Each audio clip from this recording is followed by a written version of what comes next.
ወይኩን ፈቃድከ እንላለን። ፈቃድህ በሰማይ እንደሆነች እንዲሁም በምድር ትሁን እንላለን። ቤተ ኢሳይያስ ምዕራፍ 45 ቁጥር 6 ላይ እኔ እግዚአብሔር ሰላምን አመጣለሁ፣ ክፋትን እፈጥራለሁ፣ ብርሃንንም ፈጥሬያለሁ፣ ጨለማንም ፈጥሬያለሁ ይላል። እዚያ ላይ እግዚአብሔር መልካም ነው አለ። አሁን ደግሞ እዚህ ላይ እኔ እግዚአብሔር ክፋትን እፈጥራለሁ ይላል። እግዚአብሔር ክፋትን ይፈጥራል። ሮሜ ምዕራፍ 13 ቁጥር 1 ላይ እስመ ይሰየም መኮንን ዘእንበለ ዘእምኀበ እግዚአብሔር ይላል። ያለ እግዚአብሔር ፈቃድ ባለስልጣን አይሾምም ይላል። በስመ አብ ወወልድ ወመንፈስ ቅዱስ አሃዱ አምላክ። ቅድመ ዓለም የነበረ ይህንን ዓለም በካህሊነቱ የፈጠረ ዓለምን በቸርነቱ የሚመግብ ስጋችንን ለብሶ ያዳነን ፈጣሪያችን መድኃኒታችን ኢየሱስ ክርስቶስ ስላደረገልን ስለ ቸርነት ስራው ሁሉ ከባህሪ አባቱ ከአብ ከባህሪ ሕይወቱ ከመንፈስ ቅዱስ ጋር አንድ ለምትሆን መንግስቱ ክብር ምስጋና ይድረሰው። የእናታችን የቅድስት ድንግል ማርያም የቅዱሳን መላእክት የቅዱሳን ሐዋርያት የቅዱሳን ነቢያት የቅዱሳን ሰማዕታት ጻድቃን ረድኤታቸው በረከታቸው ከእኛ ጋር ይሁን። የተከበሩ አባታችን መልአከ ገነት መዝገቡ ላቀው የዚህ ቤተ ክርስቲያን አስተዳዳሪ፣ የተከበራቸው አባቶቻችን ሊቃውንተ ቤተ ክርስቲያን፣ ካህናት አባቶች፣ ዲያቆናት ወንድሞች፣ የእግዚአብሔር ቤተሰቦች አንድ አምላክ በሚሆን በአብ በወልድ በመንፈስ ቅዱስ ስም እንደምን ዋላችሁ? እንደምን ዋላችሁ? እንደምን አመሻችሁ? ቸሩ አምላካችን ኢየሱስ ክርስቶስ በዚህ ስለሰበሰበን እንዲያስተምረንም ስለፈቀደልን ስሙ የተመሰገነ ይሁን። በመካከላችን ተገኝቶ እንዲያስተምረንም ፈቃዱ ይሁንልን። እንማማራለን። ርዕሱን እነግራችኋለሁ። ከዚያ በፊት አንድ ሀሳብ መናገር ስለፈለግኩ ነው፣ በኋላ እንዳይዘነጋኝ። ምንድን ነው? ቅድም ብፁዕ አባታችን አቡነ ገብርኤል ነፍሴ የወደደችውን አገኘሁ በሚል ርዕስ አስተምረውናል እና በቤተ ክርስቲያናችን ስርዓት ሁሉም ነገር ትርጉም አለው፣ ችግር የለውም። ልጅ አስተምሮ አባት በኋላ ቢናገር መደምደሚያ ማረሚያ ይሆናል። አባት ደግሞ መጀመሪያ ተናግሮ ልጅ ኋላ ከተናገረ አባት መሰረት ይሆናል ማለት ነው። ልጅ ከዚያ ቀጥሎ ይሰራል ማለት ነው። ጌታ አስተምሮ ኋላ ሐዋርያት እንዳስተማሩት። ስለዚህ ባርከው ለመስጠት ነው የጀመሩልን። ከሳቸው ተነስተን እንሄዳለን ማለት ነው እና ብፁዕ አባታችን ነፍሴ የወደደችውን አገኘሁ እንዳሉ እኔ ሁልጊዜ ነፍሴ ከምትወደው ነገሮች ዛሬ አንዱን ያየሁ ይመስለኛል እና በጣም ነው ደስ ያለኝ። ክርስቶስ ነው ዋናው። ደግሞ በሀሳብ ደረጃ ነፍሳችን የምትፈልገው ብዙ ነገር አለ። አንዱ የምፈልገው ነገር ሁልጊዜ እኔ ብቻ አይደለውም፣ የቤተ ክርስቲያን መምህራን ሁሉ የሚመኙት ሁልጊዜ በጉባኤ ቤት ያሉ መምህራንም ካህናትም ዲያቆናትም የቤተ ክርስቲያን አባቶችና ማህበር ሁሉ የሚመኙት ሊቃነ ጳጳሳት ለምእመናን በትምህርት ቅርብ የሚሆኑ መቼ ነው የሚል ጥያቄ ነበረን። ሁልጊዜ ነው የምንጠይቀው። ምክንያቱም ጌታችን ኢየሱስ ክርስቶስ አርከ መሃይምናን ይባላል በኪዳን ስናመሰግን። አርከ መሃይምናን ማለት ማለት ነው የምእመናን ወዳጅ፣ ጓደኛ፣ ወንድም እንደማለት ነው፣ ቅርብ ማለት ነው እና ሊቃነ ጳጳሳት ለምእመናን በትምህርት ቅርብ መሆን አለባቸው። ሊቃነ ጳጳሳት አስተዳዳሪዎች፣ ማኔጀሮች ብቻ አይደሉም፣ መምህራን ናቸው። መምህራን ናቸው። ጌታችን ኢየሱስ ክርስቶስ ለሐዋርያት 5 መክሊት ሲሰጣቸው ከ5ቱ መክሊቶች አንዱ ማስተማር ነው፣ ሁለተኛው ማቁረብ ነው፣ ሶስተኛው ጳጳስ መሾም ነው፣ አራተኛው ቄስ መሾም ነው፣ አምስተኛው ዲያቆን መሾም ነው። ለጳጳስ 5 መክሊት አለው። ከ5ቱ መክሊቶቹ አንዱ ማስተማር ነው የጳጳስ። ስለዚህ ጳጳስ መምህር ነው። ሊቃነ ጳጳሳት ሁልጊዜ ቢያስተምሩ ምዕመናን ተስፋ ያገኛሉ። የሚያጠፋ ይታረማል። ማንም ቤተክርስቲያን ውስጥ ገብቶ አይጫወትም። በረከትም እናገኛለን። ሊቃነ ጳጳሳት የክርስቶስ እንደራሴዎች ናቸው። የቅርብ ተጠሪዎቹ ናቸው። ወዳጆቹ ናቸው። የልብ አማካሪዎቹ ናቸው። ትልቅ ማዕረግ ነው። እነሱ ለእኛ ቅርብ በሆኑ ቁጥር ክርስቶስ ለእኛ ቅርብ ይሆናል እና እንዲያውም ቅዱስ ዮሐንስ አፈወርቅ በከተማ መሃል ሁሉ ሲያልፍ ምዕመናን እንደፈለጉ እንዲያገኙት አጃቢዎችን ያርቅ ነበር ይባላል።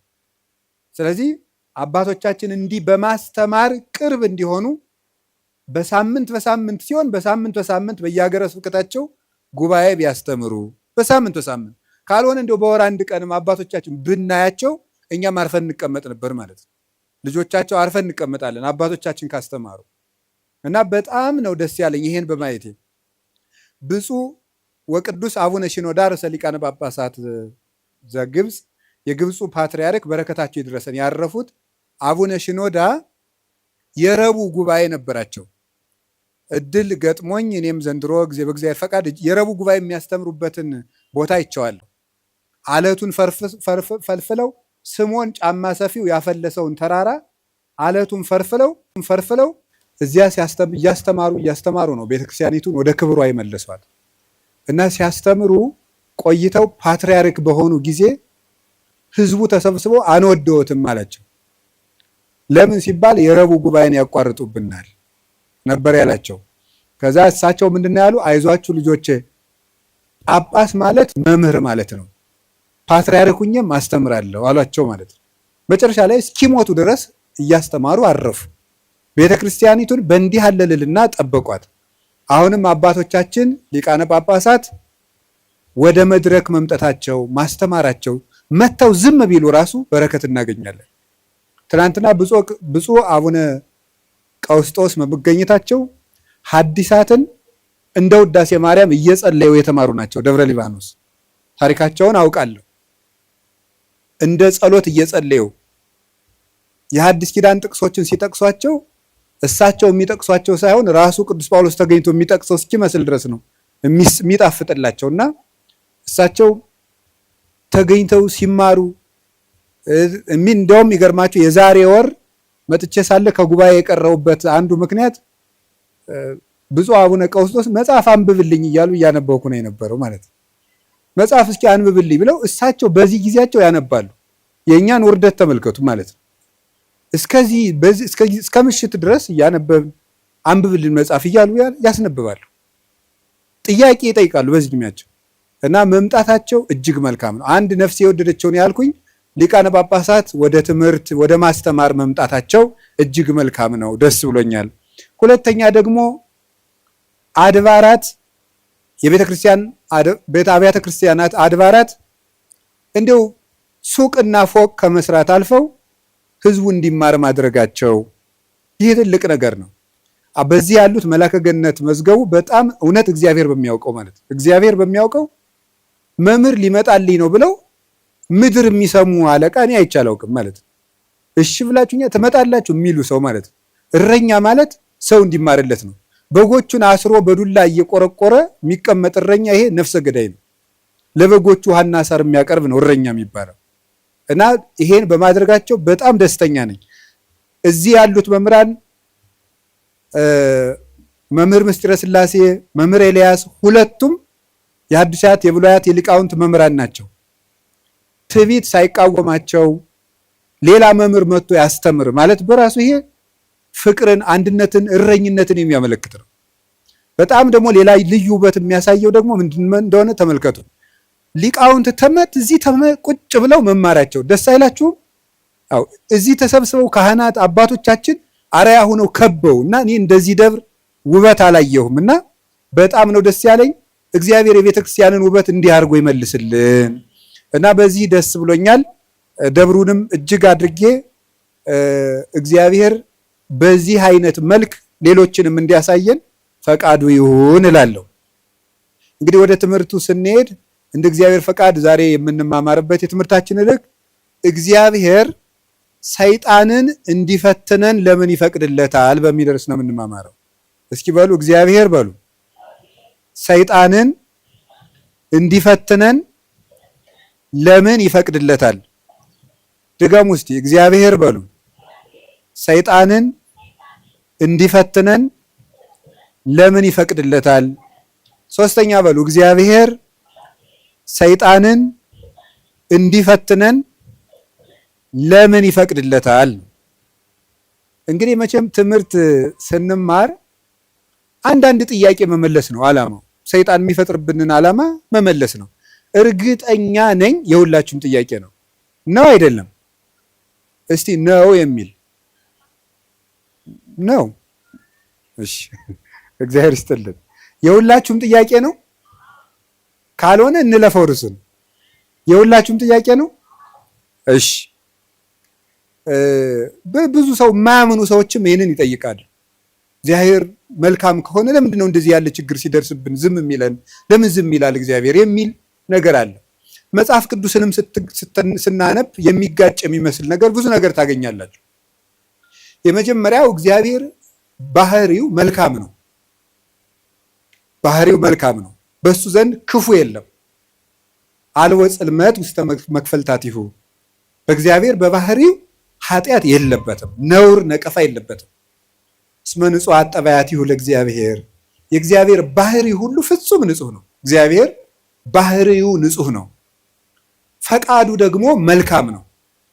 ኄር እግዚአብሔር ለእለ ይትዔገሥዎ ወያድኅኖሙ በጊዜ ምንዳቤሆሙ፣ እግዚአብሔር ለሚታገሱት ሁሉ እግዚአብሔር መልካም ነው፣ በመከራ ቀንም መሸሸጊያ ነው ይላል ትንቢተ ናሆም ምዕራፍ 1 ቁጥር 7 ላይ።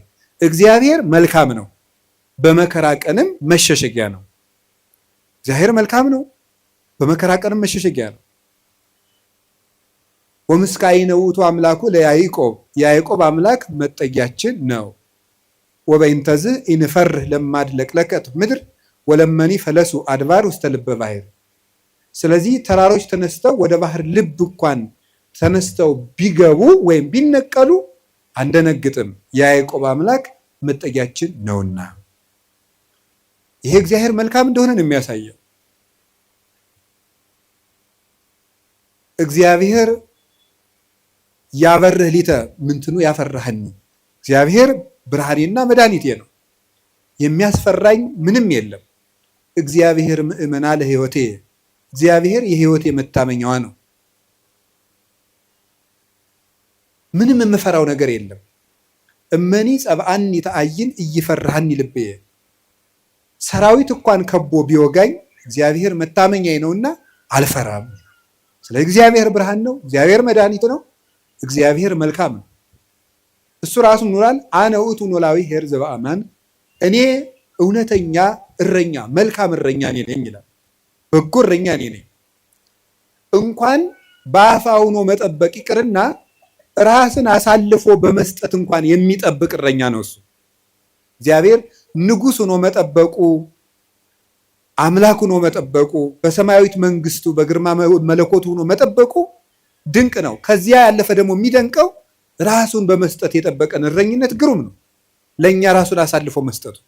እግዚአብሔር እኔ ቸር እረኛ ነኝ ብሏል። እኔ ቸር እረኛ ነኝ፣ በጎቼም እኔን ያውቁኛል፣ ድምፄንም ይሰማሉ። በእኔ በኩል የሚገባ ይድናል። እኔ በጎች በር ነኝ። ዘዋንተ አቤ ውእቱ ይድህን፣ በእኔ በኩል የሚገባ ይድናል። ይበው ወይ ወፅ፣ ይገባል ይወጣል። ወይ ረክብ ምርአዬ፣ መሰማሪያም ያገኛል ይላል። ስለዚህ በጎቼ እኔን ያውቃሉ፣ እኔም በጎቼን አውቃለሁ። አልቦ ዘየሐይደኒዮን እምዴ፣ በጎቼን ከእጄ የሚነጥቃቸውም ከቶ የለም ይላል። እንግዲህ እግዚአብሔር ጠባቂያችን ነው፣ እረኛችን ነው፣ መልካም ነው፣ ቸር ነው። እግዚአብሔር ሰው እንዲጠፋም አይፈልግም። ኢፈነወ እግዚአብሔር ለወልዱ ከመ ይትሐጐል ኩሉ ዓለም አላ ከመ ይሕየው፣ እግዚአብሔር ዓለሙ ሁሉ እንዲድን እንጂ እንዲጠፋ ልጁን አላከውም ይላል። እግዚአብሔር ዓለሙ ሁሉ እንዲድን ነው እንጂ እንዲጠፋ አይፈልግም። ቅድምም ብፁዕ አባታችን እንደጠቀሱልን ጢሞቴዎስ ምዕራፍ 2 ቁጥር 1 ላይ ሲናገር ዘይፈቅድ ይሕየው ኩሉ ዓለም ዘአነ ቀዳሚሆሙ ለኃጥአን፣ የኃጥአን መጀመሪያቸው የምሆን እኔንም ጨምሮ ዓለም ሁሉ እንዲድን የሚወድ እግዚአብሔር ይላል ቅዱስ ጳውሎስ። ዓለም ሁሉ እንዲድን የሚወድ እግዚአብሔር የሚወደው ዓለም ሁሉ እንዲድን ነው። ወይኩን ፈቃድከ እንላለን። ፈቃድህ በሰማይ እንደሆነች እንዲሁም በምድር ትሁን እንላለን። ቅዱስ ዮሐንስ አፈወርቄን ሲተረጉም ፈቃዱሰ ለእግዚአብሔር ድህነተ ዓለም ውእቱ ይላል። ፈቃድህ ይሁን እያልን እንጸለያለን። ፈቃዱ ምንድን ነው ይልና የእግዚአብሔር ፈቃዱ ዓለም እንዲድን ነው ይላል። ሰዎችን ሁሉ ይወዳል፣ ለፍጥረት ሁሉ ይራራል። እግዚአብሔር ፍጥረትን እግዚአብሔር እንኳን እሱ ይቅርና ቅዱሳን ቸሮች ናቸው። የቅዱሳን ቸርነት ከሰው አንሶ እስመ ነፍሰ ጻድቅ ይትራራ ላዕለ ነፍሰ እንስሳው፣ የጻድቅ ሰው ነፍስ ለእንስሳ እንኳን ይራራል። ጻድቅ ለእንስሳ እንኳን የሚያዝን ነው። እግዚአብሔርን ተውት። አንድ ሰው እግዚአብሔርን መምሰል ሲጀምር ለእንስሳ እንኳን የሚያዝን ይሆናል። ለእንስሳት የሚያዝን ይሆናል። ዛሬም ድረስ አሉ ለእንስሳት የሚያዝኑ። በገጠር ያሉት ያዝናሉ። የከተማው ሰው እንጃ ያላውቅም፣ ከተማ ስለማልኖር። የገጠር እናቶች ጤፍ እንኳን ሲያበጥሩ ለወፎቹ ይተውላቸዋል፣ እንዲለቅሙ ይተውላቸዋል። ለዝንጀሮ ይተዋል። በኦሪት ዘዳግም ማለት ቃርሚያ በቃረምክ ጊዜ አዝመራህን ጨርሰህ አትጨደው፣ ለድሃና ለአውሬ ተው ተብሏል። ርኅራሄ የብሉይ ኪዳንም የሐዲስ ኪዳንም አስተምሯል።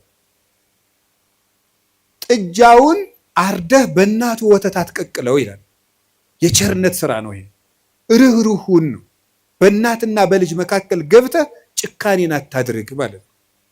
እናትና ልጅን መለየት ጭካኔ ስለሆነ እግዚአብሔር እንኳን ለሰው እናትና ልጅ ይቅርና ለእንስሳት እናትና ልጅነት የሚያዝን ርኅሩህ ነው እግዚአብሔር። ለእንስሳቱ ርኅራኄ ሰርቶላቸዋል። አህያውን ያለመጠን እንዳይጭኑት ስርዓት ሰርቷል እግዚአብሔር። በሬና በሬ እንዳይዋጋ ስርዓት ሰርቷል።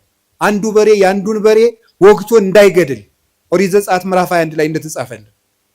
ስለዚህ እግዚአብሔር ለእንስሳት እንኳን እንድናዝን ፈጥሮናል። ለሁሉ ልክ መልክ ሰጥቶ ነው የፈጠረ እግዚአብሔር። ሁሉም እንኳን እሱ የእሱ ቅዱሳን እንኳን ቅዱሳን እሱ የፈጠረው ፍጥረት እንኳን መልካም ነው። 6 ቀን የፈጠረው ፍጥረት ሁሉ ወሬ እግዚአብሔር ከመሰናይ ወሬ እግዚአብሔር ከመሰናይ እግዚአብሔርም ያ መልካም እንደሆነ አየ እያለን የደመደመው የፈጠረው ፍጥረት ሁሉ እግዚአብሔር መልካም ነው።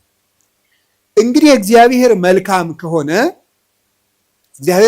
ከሆነ ቸርም ከሆነ እንዳንጠፋም የሚፈልግ ከሆነ እንድንድንም የሚፈልግ ከሆነ ቸርረኛችንም ከሆነ እሱን ከተጠጋን ምንም የሚነጥቀን ከሌለ በሱ ስም እያመንን እሱን ጥግ እያደረግን የእሱን ስም እየጠራን እየጸለይን እያስቀደስን በጎው እግዚአብሔር የት ሂዶ ክፉ ይደርስብናል የሚል ጥያቄ ሁላችንም እንጠይቃለን። ዲያብሎስ ራሱ ክፉ ነገርን ያመጣና እግዚአብሔር ቸር ከሆነ ክፉ ነገር ለምን አመጣብህ ብሎ ደግሞ ይጠይቀናል። ለዚህ መልስ ያጣች ነፍስ በእግዚአብሔር ተስፋ ቆርጣ ትኮበልላለች። ለምንድን ነው እግዚአብሔር የማያዝንልኝ? አንዳንድ ጊዜ ደግሞ እንዲያውም በተለይ የአሁኑ ትውልድ ምን ብሎ ሊጠይቅ ይችላል? ቆይ እግዚአብሔር በእኔ ስቃይ ደስ ይለዋል? እግዚአብሔር በእኔ ስቃይ ደስ ይለዋል ወይ? ለምንድን ነው እኛ ስንሰቃይ ዝም የሚለው የሚል ጥያቄ። እዚሁ ጋር የሚያያዝ አንድ የመጽሐፍ ቅዱስ ጥቅስ ላንሳላችሁ። አነ ውእቱ እግዚአብሔር ዘፈጠርኩ ብርሃነ ወገበርኩ ጽልመተ። ብርሃንን የፈጠርኩ እኔ ነኝ፣ ጨለማንም የሰራሁ እኔ ነኝ። አመጽ ሰላመ እፈጥር ሰላመ ወእገብር እኪተ። ሰላምንም አመጣለሁ ክፋትንም እፈጥራለሁ። አነ እግዚአብሔር ፈጠርኩ ዘንተ ኩሎ። እኔ እግዚአብሔር ሁሉንም ይሄንን ፈጠርኩ ይላል ትንቢተ ኢሳይያስ ምዕራፍ 45 ቁጥር 6 ላይ። እኔ እግዚአብሔር ሰላምን አመጣለሁ ክፋትን እፈጥራለሁ፣ ብርሃንን እፈጥራለሁ ጨለማንን እፈጥራለሁ ይላል። እዚያ ላይ እግዚአብሔር መልካም ነው አለ። አሁን ደግሞ እዚህ ላይ እኔ እግዚአብሔር ክፋትን እፈጥራለሁ ይላል። እግዚአብሔር ክፋትን ይፈጥራል? ምን ትላላችሁ? እንዴ እፈጥራለሁ ያለ እኮ ራሱ እግዚአብሔር ራሱ እኔ ክፋትን እፈጥራለሁ። እኔ እኮ መጽሐፍ ቅዱስ ላይ ነው የጠቀስኩት። እግዚአብሔር እንደዚህ ብሏል። እግዚአብሔር ክፋትን እፈጥራለሁ ብሏል። ምን ትላላችሁ? እኔ ክፋትን የምፈጥር አምላክ ነኝ ይላል። እኔ ሰላምንም አመጣለሁ ጦርነትን የማመጣው እኔ ነኝ ይላል። ከዚያ መልሶስ ደግሞ ምን ይላል? ደግሞ መልእክተ ያዕቆብ ምዕራፍ 1 ቁጥር 3 ላይ ኢያሜክር እግዚአብሔር በእኩይ ይላል። እግዚአብሔር በክፉ ማንንም አይፈትንም ይላል። እንዴት ያለ ነገር ነው! እግዚአብሔር በክፉ ማንንም አይፈትንም። ኢሳይያስ ላይ ደግሞ እኔ እግዚአብሔር ክፋትን እፈጥራለሁ። አልተጋጨም? ተጋጭቷል? አልተጋጨም። አነስታሴዎስ የሚባል ሊቅ ምን ብሎ ይናገራል? መጽሐፍ ቅዱስ ተጣልቶ አያውቅም። መጽሐፍ ቅዱስ የተጣላ መስሎ የሚታየን እኛ ከመጽሐፍ ቅዱስ ጋር ስለተጣላን ነው ይላል። አንተ ከመጽሐፍ ጋር ስትታረቅ መጽሐፍ ተጣልተው አያውቁም ብሎ ይናገራል። ስለዚህ እግዚአብሔር መልካም ነው። እስቲ እግዚአብሔር መልካም ነው በሉ። እግዚአብሔር ቸር ነው በሉ። ሰው ሁሉ እንዲድን ይፈልጋል፣ ይረዳናልም። ልብ በሉ። እንዲያውም ምንድን ነው የሚለው? ወይፈቅድ ምክንያት ለድኂን እግዚአብሔር ሰውን ለማዳን ምክንያት ይፈልጋል። ሰውን ምክንያት ፈልጎ ነው የሚያድን እንጂ ቆይ እስቲ በገሌ በምን ልፍረድበት አይደለም የሚለው። የሚያድን ነገር ከዚህ ሰውዬ ምን ላግኝ፣ እንዲሁ ምን አይቼ ልማረው ነው የሚለው እንጂ እግዚአብሔር እንዲሁ በገሌ በምን ልፍረድ ይችንም ልመዝግብ አይደለም የሚለው። ኃጢአትን ብትቆጣጠር ኑሮ በፊት ማን ይቆማል ያለ ዳዊት ይሄን። ኃጢአትን ብትቆጥር በአንተ ፊት የሚቆም ማንም አይቆም። ቸርነትን ነው የሚቆጥር እግዚአብሔር። ሰውን ለማዳን ተግቶ የሚሻ አምላክ መሆኑን የምታዩት ሰውን ለማዳን ወርቅ እፈልጋለሁ ቢል ኖሮ ወርቅ ስንት ሰው ይኖረዋል? እግዚአብሔር ግን ሰውን ለማዳን እስከ ውሃ ዝቅ ያለ አምላክ ነው። ቀዝቃዛ ውሃ የሰጠ ይድናል አለ። ምን ማለት መስላችሁ? እስከ ትንሹ ነገራችሁ ድረስ እናንተን ለማዳን እወርዳለሁ። ውሃ ማንም ሰው ሊያገኘው የሚችለው ነው። ሌላ መንፈሳዊ ትርጉም አለው። ውሃ የሰጠ የተባለ ይላል ቅዱስ ቄርሎስ፣ ሰው ምንም ነገር ቢሰጥ በእግዚአብሔር ዘንድ ውሃ ነው።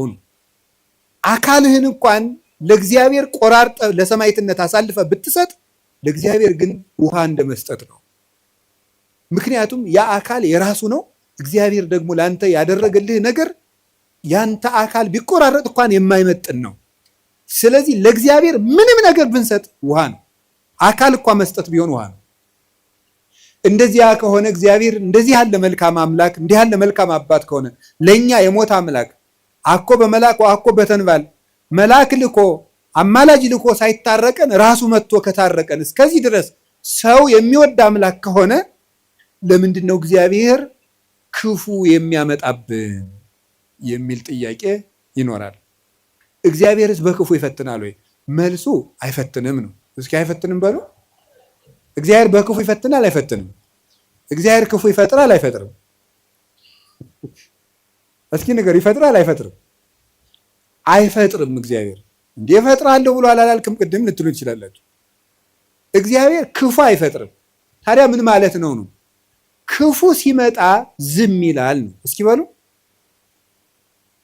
በሉ ንገሩ እንጂ ክፉ ሲመጣ እስኪ ለምሳሌ እንዲህ የሚል ነገር አለ። ሮሜ ምዕራፍ 13 ቁጥር 1 ላይ እስመ ይሰየም መኮንን ዘእንበለ ዘእምኀበ እግዚአብሔር ይላል። ያለ እግዚአብሔር ፈቃድ ባለስልጣን አይሾምም ይላል። በደንብ ስሙ። ያለ እግዚአብሔር ፈቃድ ምን አይሾምም ነው። እና እንግዲህ ሁሉም ባለስልጣን እግዚአብሔር እየፈለገ ነው የሾመው ነው? አዎ አይደለም? ሁሉም ባለስልጣን ማለት ነው። እንደው የዛሬዎችን መገምገም ከፈራችሁ የድሮዎችን ገምግሙ፣ ችግር የለም። እውነቴን እኮ ነው ማለት ነው። ቢያንስ የድሮዎቹ መጥተው ምንም አያረጉንም ማለት ነው። ስለዚህ የድሮዎቹን መገምገም ትችላላችሁ። እና እንደው ሁሉንም እግዚአብሔር እየወደደ የተሾሙ ናቸው።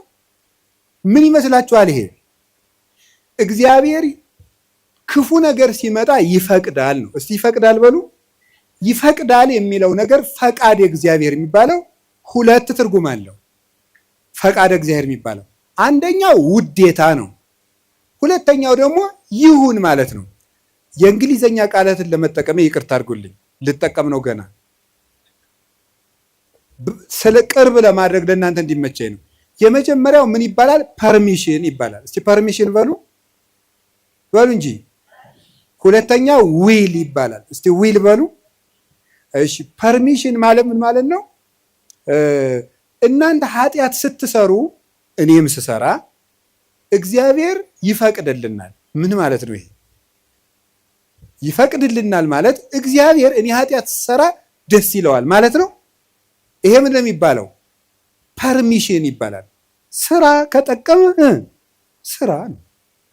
ኃጢአት አይጠቅምህም ብዬ እኔ ነግሬሃለሁ።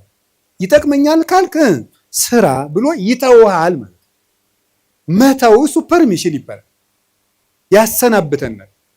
ስለ እግዚአብሔር ክፋት እንዲሰራ ያደርጋል ማለት ክፋት እንዲሰራ ሰዎችን ይተዋቸዋል፣ እንዲሰራ ያደርጋል። ዊል የሚባለው ደግሞ ወዶ የሚሰራው እግዚአብሔር እንድንጸልይ ይፈቅዳል በሉ፣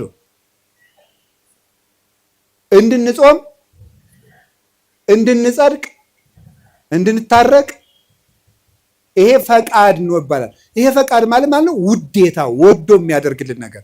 ገብቷቸዋል? ልዩነቱ ገብቷቸዋል? እሺ ይፈቅዳል ማለት የመጀመሪያው ፈቃደ እግዚአብሔር ነው ይላል። ዝም ብሎ ምንድነው ፈቃደ እግዚአብሔር? ያለ ፈቃደ እግዚአብሔር ባለስልጣናት አይሾሙም ማለት ከየት ነው የምታስገቡት? ክፉ ሰዎች ሲሾሙ ምን ይላቸዋል ነው? ዝም ይላቸዋል ነው፣ ይተዋቸዋል ነው እንጂ ሰዎቹን ናማ እናቴ የተሾምና ሰውን ጨርስልኝ አይላቸው። እግዚአብሔር እንደዚያ ብሎ ይሾማል ማለት አይደለም። እንደዚያ ሳይሆን የሚያደርገው እግዚአብሔር ክፉዎች ሲሾሙ ዝም ይላል። ለምንድን ነው ዝም የሚለው? እግዚአብሔር ነው ክፉ ነገር ሲመጣ። ስለዚህ ክፋትን እፈጥራለሁ ማለቱ ክፉ ሲመጣ ዝም እላለሁ ነው። ወይም ምን ማለት መሰላችሁ? የእግዚአብሔር እጅ አጥር ነው፣ ጠባቂ ነው፣ ረድኤት ነው። የእግዚአብሔር እጅ በእግዚአብሔር ለመጠበቅ ያልተገባን ሆነን ስንገኝ እግዚአብሔር አጥሩን ያነሳዋል።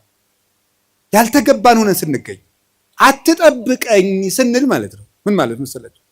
መዝሙረ ዳዊት ላይ እንዲህ ይላል፣ መዝሙር 9 ላይ ውሃ ኮሃጥ ለእግዚአብሔር፣ ኃጢአተኛ ሰው እግዚአብሔርን አወከው ይላሉ ሊቃውንቱ። አወከው ማለት ምን ማለት ነው? እንዳይምረው ኃጢአት ይጨምራል፣ እንዳይቀስፈው ጥቂት ጥቂት ጽድቅ ይሰራል። ማታ መዝሙር ቀን ዘፈን እንደማለት እያቀላቀለ እግዚአብሔርን አወከው። ወይም ደግሞ ኃጢአተኛ ሰው እግዚአብሔርን አነሳሳው ይላሉ አባቶቻችን። እንደ ደረቅ ሰው ይላሉ። እንደ ደረቅ ሰው ደረቅ ሰው እንደው ጣይም አድርጌው ነው እንጂ ሌላ ነው የሚል አንድምታው። ደረቅ ሰው ነው ምን ማለት መስላችሁ? አቅም የሌለው ሰው ዋ እኔ አንተ ሰው ረፍ ብያለሁ ሲለምናል ወንድ እስኪነካኝ ወተት ነው እንጂ ደም አይወጣኝ የሚል ይሄ ማለት ነው። አቅም የለው ግን ደረቅ የሆነ ማለት ነው። በሉኝ በሉኝ የሚል ማለት ነው። ኃጢአት እየሰራ በየቀኑ ለእግዚአብሔር የመቅሰፍት ጨንገር የሚያቀብለው ሰው ማለት ነው። ቅሰፈኝ ቅሰፈኝ ቅሰፈኝ እያለ እግዚአብሔርን መቅሰፍት የሚለምን ሰው አለ ነው። እግዚአብሔር የመዳን እድል የመስተካከል እድል በሰጠው ቁጥር እየተበላሸ ለእግዚአብሔር የቁጣ በትር የሚያቀብለው ሰው፣ ለዚህ ሰው እግዚአብሔር የጥበቃ ረድኤቱን ያነሳበታል። ልቡ እንዲስተካከል የሚያራራውን የሚገስጸውን ረድኤቱን ሲያነሳው ልቡ ይደነድናል፣ ጨካኝ ይሆናል፣ ያሰናብተዋል። ያን ጊዜ ሰዎች በሙሉ አራዊት አጥር ሲነሳላቸው በተከፈተ ቤት ውስጥ ገብተው እንደሚሰለጥኑት ሁሉ እግዚአብሔር ረድኤቱን ከኛ ላይ ሲያነሳ አራዊት የሆኑ ሰዎች በስልጣን ሊሆን ይችላሉ፣ በጭካኔ ሊሆን ይችላሉ፣ መጥተው እንዲሰለጥኑ ያደርጋቸዋል ማለት ነው። በሰው ላይ እንዲሆኑ ያደርጋቸዋል እንደተባለው ማለት ነው። አንድ ዲያቆን ነው አይደል የተባለው መቅደስ ውስጥ ቅዱስ ጳውሎስን መልእክት ማንበቡን ትቷሉ የኢዮብን መጽሐፍ ያነባል አሉ። እንዲያው እኮ ይገርማል። እና የሚያነበው ደግሞ አነግስ ብእሴ መደለው የሚለውን ነው። አፄ ቴዎድሮስ እያስቀደሱ ነው ይባላል። ጨካኝ ንጉሥ አነግሳለሁ የሚለውን ነው የሚያነበው። ጨካኝ ንጉሥ አነግሳለሁ ብሏል እግዚአብሔር የሚለውን ያነባል። ምን ብለው ጨመሩበት እሳቸው? ቀጥሎ ያለውን እሱ ግን አይላትም አውቆ በይንተ ከህዝብ የሚለውን ጨምረው እንጂ አሉት። ስለ ህዝቡ ክፋት የሚለውን ጨምረህ አነበው አሉት። ስለምኑ ክፋት ነው? ስለ ህዝቡ ክፋት ነው። ስለዚህ ክፉ ነገርን ማን ነው ያመጣው ካላችሁን፣ እኛ በሉ ንገሩኝ እንጂ እኛ ነን ክፉ ነገርን የምናመጣው። እግዚአብሔር ክፉ ነገርን አመጣለሁ ማለት ክፉ ነገር ሲመጣ ዝም እላለሁ፣ አሰናብተዋለሁ ማለት ነው። ፈርዖን በእስራኤል ላይ እንዲሰለጥን ዝም እለዋለሁ ነው፣ አሰለጥነዋለሁ። ለምንድን ነው እግዚአብሔር ክፉ ነገር እንዲመጣብን የሚፈቅድ? አይወደንም? ይወደናል። አይፈልገንም? ይፈልገናል። አያዝንልንም? ያዝንልናል። እና ግንሳ ምን ሆነ? እንዳይጠብቀን እንዲጠብቀን የሚያደርገውን ነገር ሁሉ ቆርጠነዋል። ከሱ ጋር መዋል አንፈልግም። እሱን በጸሎት ማነጋገር አንፈልግም። ሕጉን መፈጸም አንፈልግም። በቤቱ መኖር አንፈልግም። መታረቅ አንፈልግም። መስማማት አንፈልግም። በምን መልኩ ይጠብቃል? አብሮን ቢኖር ክፉ አይደርስብንም። አብሮን እንዳይኖር ደግሞ ቤታችን ቆልፈናል። እኔ በደጅ ቁሜ አንኳኳለሁ የሚከፍትልኝ ቢኖር እራት እበላለሁ ብሏል። የምንከፍተው እኮ ደጃፋችን መስኮታችን አይደለም፣ ልብ ነው ደጅ ያለው። ያን መክፈት ይጠበቅብናል። በየት ይግባ ክርስቶስ እኛ ጋር ለመግባት? ስለዚህ እንዳይጠብቀን ስናደርግ ክፉ ነገሮች ወደኛ ይመጣሉ። እንደ ቅዱስ ዮሐንስ አፈወርቅ ደግሞ አነጋገር እግዚአብሔር ክፉ ነገር ወደኛ የሚያመጣው አስፈራርቶ ወደ ቤት ለማምጣት ነው ይላል። ምን ለማድረግ ነው? በሉ ንገሩኝ እንጂ። አቤት አስፈራርቶ ወደ ቤት ለማምጣት። ይሄንን ቅዱስ ዮሐንስ አፈወርቅ በምን ይመስለዋል? ልጇ ቁማር እየተጫወተ ባስቸገራት እናት መስሎ ያስተምራል። ቁማር የዛሬውን ቁማር እኔ አላውቅም። የድሮ ሁሉ ቁማር አለ። ግጫ ምናምን ቅልቦሽ የሚባል አለ በገጠር። ይሄ ገበጣ በጣም ብዙ አለ። በቃ የቁማር አይነት የገጠር ቁማር ነው ይሄ። እረኞች የሚጫወቱ በቁልፍ በምናምን ያን እየተጫወተ ሲያስቸግራት ምን ታደርጋለች ይላል? ማስክ የለበሱ የሚያስፈራሩ ጎልማሶችን ከጎረቤት ትልክበታለች ይላል። ሕፃን ሆኖ እያካስቸገራት የሚሉ ሰዎች ትልክበታለች። ያ ሕፃን ልጅ በእነዚያ ተስፈራርቶ ምን እንዲያደርግ ይመስላችኋል? እየሮጠ ወደ እናቱ ቤት እንዲመጣ ነው እንደዚያ የምታደርገው። እናቱ ልጇን ጠልታ ሳይሆን ልጇ ከዚያ ነገር እንዲወጣ የሚያስፈራሩ ሰዎችን ትልክበታለች። እግዚአብሔር ክፉ ነገሮች ወደኛ ሲመጡ ዝም የሚላቸው ዋናው ምክንያት ምንድን ነው ሲባል እነዚያ ነገሮች እንኳን ቢሆን አስፈራርተውን ቃለ እግዚአብሔር ስላልመለሰን፣ ምክር ስላልመለሰን፣ ንስሐ አባት ስላልመለሰን፣ መጽሐፍ ስላልመለሰን፣ ስብከት ስላልመለሰን፣ ምንም ነገር ስላልመለሰን ቢያንስ የሚያስፈራሩ ነገሮችን እንኳን መጥተው ወደ ቤቴ ቢመጡ ብሎ ነው። አይታችኋል አይደለም? አሁን በኮቪድ ጊዜ ሰው እግዚኦ ማረነ ክርስቶስ እንዴ! የዚያን ጊዜ እኮ ታምር እኮ ታምር ነው። እኔ እንደውም ይገርማቸዋል። አጠቃላይ እኔ የዚያን ጊዜ አንድ ጊዜ በኮቪዱ ጊዜ አንድ ወረዳ ገጠር ወረዳ ላይ ሄጄ ነበርና መነኮሳት ጓደኞች አሉኝ አባቶች፣ የወረዳው ካቢኔ በሙሉ ንስሐ ገባ ከነሱ። እንደው ሁልጊዜ ኮቪድ በሆነ አልኩኝ እኔ እንደው ካቢኔ ሁሉ ንስሐ እንዲገባ እንደው ኮቪድ ትንሽ ቆየት ባለ ያስብላል በእውነቱ ማለት ነው። አሁን ሰው ይኸውላችሁ እግዚአብሔር የሚያስፈራሩ ነገሮችን የሚልክብን ለዚህ ነው።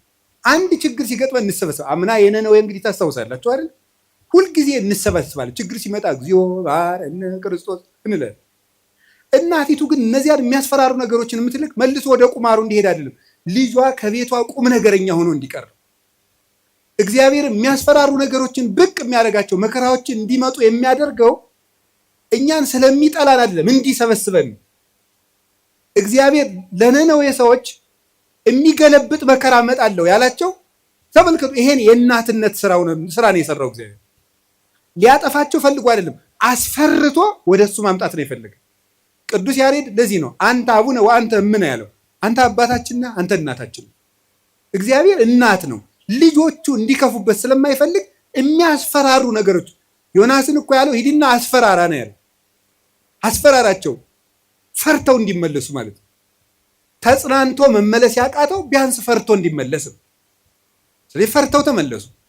እግዚአብሔር ክፉ ነገሮችን የሚልካቸው ወይም ሰይጣን ክፉ ነገሮችን እንዲያመጣ እግዚአብሔር ዝም የሚለው ለምንድን ነው ካላችሁኝ፣ ፈርተን እንድንመለስ ነው። ምን አላችሁኝ? ምን አላችሁኝ? ምን አላችሁኝ?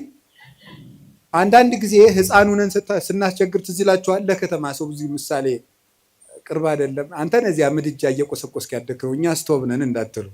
እኛው ምድጃ ሲነድ ድሮ እሳት እማማ እያልን እናስቸግራለን። እሳት እኮ ነው የምንለምነው። ከዚያ መጨረሻ ላይ እምቢ ካል ኡፍ እያሉ ያስፈራሩን። እምቢ ካል አይ እንግዲህ ቅመሰው ብለው ተርኮስ ያደርጉናል። ድግም ቀን እሳት የሚባል አንቀምሳትም ከዚያ በኋላ ማለት ነው። እግዚአብሔር እንደዚያ ነው። እፉ ይለናል። እናታችን አባታችን ስለሆነ መመለስ ካቃትን አንዳንድ ጊዜም ተርኮስ ያደርገን ድግም ቀን እንዳይደግመን ማለት ነው። እና እግዚአብሔር ስለሚጠላን እንዳይመስላችሁ። እኔ እውነቴን እኮ እንዴት አድርጎ እንደሚወደን ተመልከቱ። አሁን እናት ልጇን በእሳት መተርኮስ ፈልጋ ነው አይደለም። ልጄ ጨርሶ ከሚቃጠል እንደው ትንሽ ይተኩሰውና ለሌላ ቀን እንዳይቃጠልብኝ ነው ነገሩ።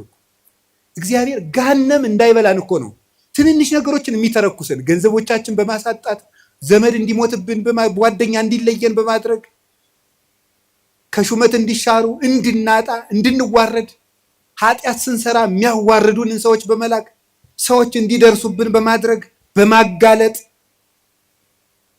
ኋላ ከምትጋለጥ ዛሬ ባጋለጥ ብሎ የሚያዋርዱ ሰዎችን ጭምር በመላክ እግዚአብሔር እኛን ትንሽ ተርኮስ እያደረገ ወደ ቤቱ ያመጣል። እንዴት እንደሚወደን ተመልከቱ። ፈተና በመጣብን ጊዜ እግዚአብሔር እንደሚወዳችሁ ተመልከቱ። እውነቴን የምነግራችሁ ጌታ ሆይ ለምንድን ነው እንዲሁ አክስቴም ሳምንት ዕለት ሞተች፣ እናቴ ደግሞ የዛሬ ወር፣ እንደገና ደግሞ የዛሬ 2 ወር ከስራ ተባረርኩ፣ እንደገና ደግሞ ይሄ ቀዶ ተቃጠለብኝ፣ እንደዚህ አለብኝ፣ ጠልታኝ ነው ወይ እባክህን ወይም እባክሽን ልጄ ወደ ቤቴ ኑ ማለቱ ነበር። እንዲህ አድርገህ ትፈልገኛለህ ወይ?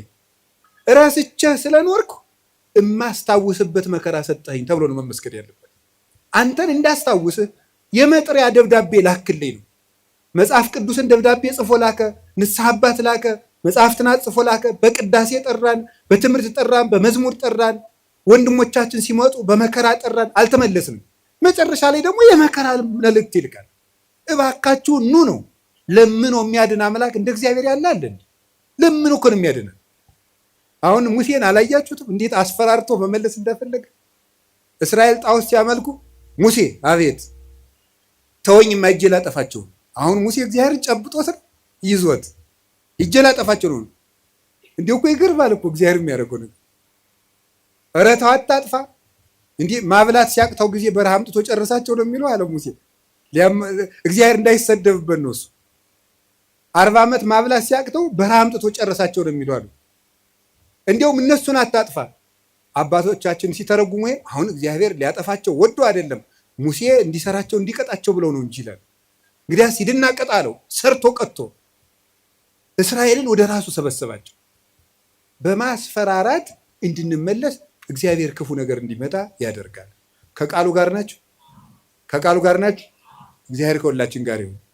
ስንት ሰው ነው እግዚአብሔር በሚያውቀው እንዴ ተነግሮ እኔ እንዲያው አሁን ሰውየው መዚህ ስለሌለ ተመስገን ነው ልናገር።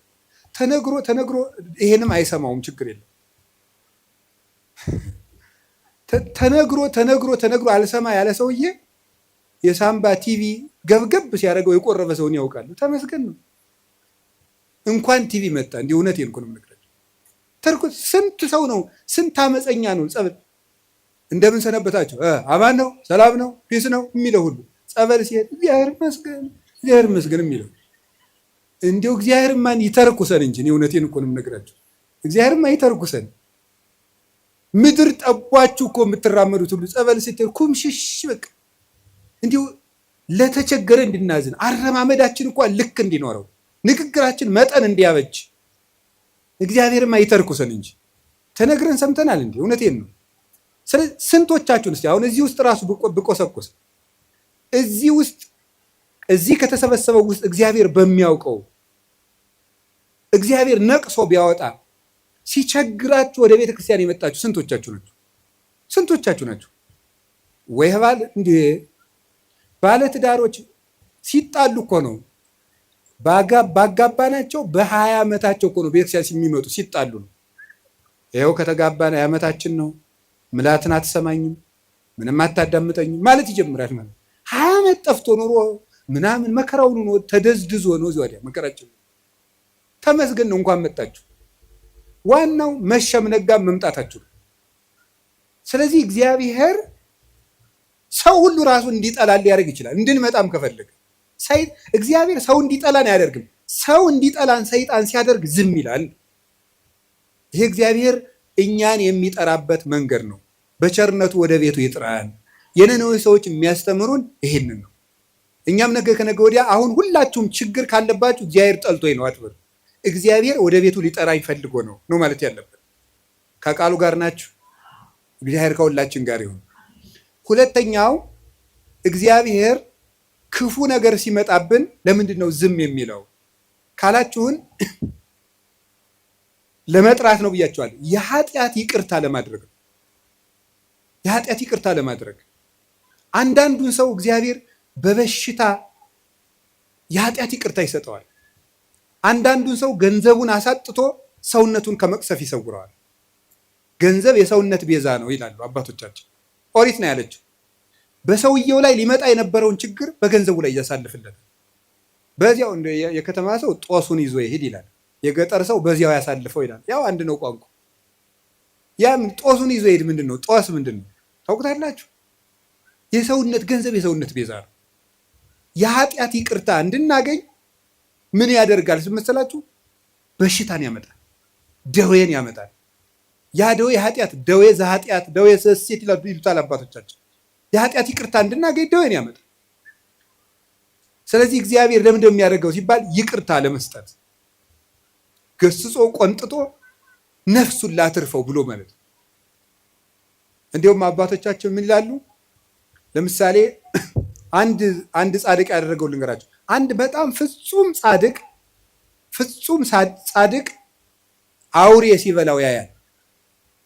አውሬ በልቶት ሳይቀበር ሲቀር፣ ሰውን ሁሉ የሚያስለቅስ ባለጸጋ ደግሞ በጥሩ አቀባበር ሲቀበር፣ እንደው ሰው ሁሉ አጅቦ ሲቀበር ያያል። እንደ እግዚአብሔር ሆይ እሱን ያገለገለህን ሰው አውሬ በልቶት እንዲሞት ታደርጋለህ፣ ቀማኛውን በስርዓት እንዲቀበር ታደርጋለህ። ፍርድ ምንድን ነው አለ።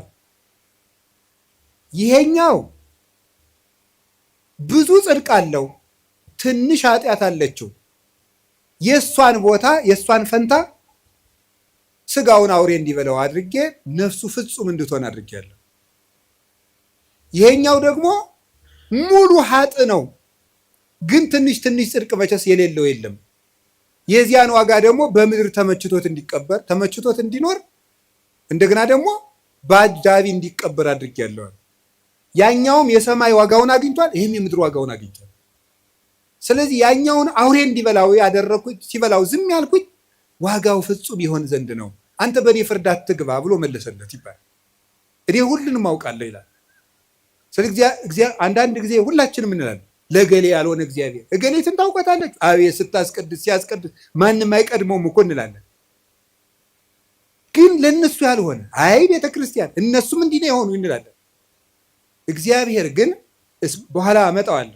ይሄንን የሚያደርግበት ምክንያት ለኃጢአታቸው ይቅርታ ለማድረግ። እንደዚህ ስላችሁ ደግሞ ጊዜ እንዲሁ በኃጢአቴ ነው ይሄን የተቀጣው ማለት ደግሞ በራሱ ትዕቢት ነው። ለምን መሰላችሁ? ለኃጢአቴ ይሄ መከራ ይበቃኛል ማለት ራሱ ትዕቢት ነው። በቸርነቱ ይዞኝ ነው እንጂ አባቶቻችን እንደ ቸርነት እንጂ እንደ በደላችን አይሁን የሚለውን ቅዳሴ ላይ ያለውን ቃል ሲተረጉሙ ብዙ ትርጉም ነው ያለው። መከራ የምታመጣብን የቸርነትህን ያህል ነው እንጂ የኃጢአታችን ያህል አምጥታ አታውቅም ይላሉ። የቸርነቱን ያህል እንጂ የኃጢአታችን ያህል መከራ ቢያመጣ በምድር ላይ መቆም የሚችል ሰው የለም። ስለዚህ እግዚአብሔር ለምንድን ነው ይህን የሚያደርገው ሲባል ይቅርታ ሊሰጠን ነው። ከቃሉ ጋር ናችሁ? ከቃሉ ጋር ናችሁ? እግዚአብሔር ከሁላችን ጋር ይሁን። ሶስተኛው እግዚአብሔር ለምንድን ነው ክፉ ነገር እንዲመጣ የሚያደርገው ወይም ክፉ ሲመጣ ለምን ዝም ይላል ነው። ይሄን የሚያደርግበት ምክንያት ቆይቶ ለማያፈራ ሰው መቅሰፍት ይሰጠዋል። ለምሳሌ ምን ማለት መሰላችሁ? ይሄ ሁለት አይነት ነው። አንደኛ ለምሳሌ እግዚአብሔር ሕፃናት እንዲሞቱ ለምንድን ነው የሚያደርገው? በመጽሐፍ የተጻፈውን ልንገራችሁ፣ ቀሪውን ራሱ ያውቃል። እግዚአብሔር ሕፃናት ሁላችንም እንጠይቃለን። እሺ እኛስ በኃጢአታችን ለምንድን ነው ሕፃናት የሚቀሰፉት እንላለን። ያን የሚያደርግበት ምክንያት ማለት ነው ምንድነው? መጨረሻቸው መልካም እንደሆኑ የሚያውቃቸውን ሕፃናት መጨረሻቸው መልካም እንደሆኑ ያወቃቸውን ሕፃናት ከክፉ ዘመን ሳይጨምራቸው በጊዜ ይወስዳቸዋል። ይሄ የራሱ አሰራር። እስከ መጨረሻቸው ቅን እንደሚሆኑ ያወቃቸውን አይ እነዚህ መጨረሻቸው መልካም ነው ብሎ እንደ ምርጥ ዘር ይወስዳቸዋል። ሰብአ ሰገል ላይ ክርስቶስ ሲሰደድ ለምንድን ነው ሕፃናት እንዲጨፈጨፉ ያለውን አባቶቻችን ሲተረጉሙ አንደኛ ከመከራው ሲያሳትፋቸው ነው። በኋላ እናመጣዋለን። የመጀመሪያው ግን አንዱ ምንድን ነው? እነዚህ ሕፃናት በጣም ቅኖች ናቸውና እስከ መጨረሻው አይቶ ሩጫቸውን ባወቀ ገንዘብ ቆይተው ከክፉ አይሁዶች ጋር እንዳይጨመሩ በጊዜ ወሰዳቸው ብለው ይተረጉማሉ አባቶቻችን። ስለዚህ ቆይቶ የሚከፋ ከሆነ ከነ መልካምነቱ በጊዜ ይወስደዋል። አንዱ እሱ ነው። መልካምን ሰው ቆይቶ እንዳይበላሽ ይወስደዋል ከቅንነቱ አንጻር። ሁለተኛ ደግሞ ቢቆይም በመቆየቱ ራሱም ከመጎዳት ሰውም ከመጉዳት በቀር መልካም ነገር የማያደርገውን ደግሞ በጊዜ ያነሳዋል። ይህንም ደግሞ ይቀስፈዋል። መቆየቱ የማይጠቅመው አለ። ደግሞ እንደዚህ ስላችሁ ጊዜ እንደው ጌታ ሆይ እኔ መቆየቴ አይጠቅመኝ ዛሬ አንሳኝ እንዳትሉ። እንደው እኮ ሰው እኮ የሰው ነገር መቼም ሰው የሚነግሩትን ትቶ ያልነገሩትን ነው የሚይዝ። እንደሱ እያልኩኝ አይደለም። እንደሱ አትበሉ፣ እድሜ ለንስሐ ስጠኝ ነው የሚባለው። ወይ ጉድ! እንደዚህ ማለት ጌታ ሆይ ግደለኝ ማለት እኮ እንዲሁ ጸድቄአለሁ ማለት ነው። አስተካክለኝ፣ ጊዜ ስጠኝ፣ ቆየኝ እስካፈራ፣ አትቁረጠኝ ነው የሚባለው። ግደለኝ ማለት አይቻልም። እንደ ቅዱስ ጳውሎስ ያለ ሰው ነው ወደ ክርስቶስ ልሄድ እናፍቃለሁ ማለት የሚችል። ስለዚህ እግዚአብሔር ቆይቶ ለምንድን ነው እንደው እገሌ ለምን ተቀሰፈ፣ እገሌ ምን እንዲህ አለ የማይቆየውን ሰው እንዲያውም ቆይቶ ቢያንስ እንኳን በቅዱሳን ምልጃ እንኳን ትንሽ ምሕረት እንዳያገኝ የእግዚአብሔርን ቸርነት ጨርሶ ተቃውሞ ከምሕረት በር ውጭ በር እንዳይዘጋበት የሚያስምር ነገር ሳለው እንኳን እንደው ትንሽ ይወስደዋል። እንደገና ደግሞ ስለ ፍትህም ይወስደዋል። በመቆየቱ ሰዎች ብዙ የሚጎዱ ከሆነ ስለ ፍትህ ይነቅለዋል። ያንን እንደ ፈርዖን ያለውን ፍትሁን ያሳየዋል። እግዚአብሔር ምሕረቱን ላልተጠቀመ ሰው ፍትህ ይሰጠዋል፣ ፈታሂነትም ስላለው። ከዚህ የተነሳ ፈርዖንን አነሳው። እንዲያውም አባቶቻችን ምን ይላሉ? ፈርዖንን በባህር ውስጥ የጣለ በሉ እስቲ ምሕረቱ ለዘላለም ነውና በሉ እስቲ። እንዴት ነው ይሄ ነገር? ፈርዖንን በባህር ውስጥ የጣለ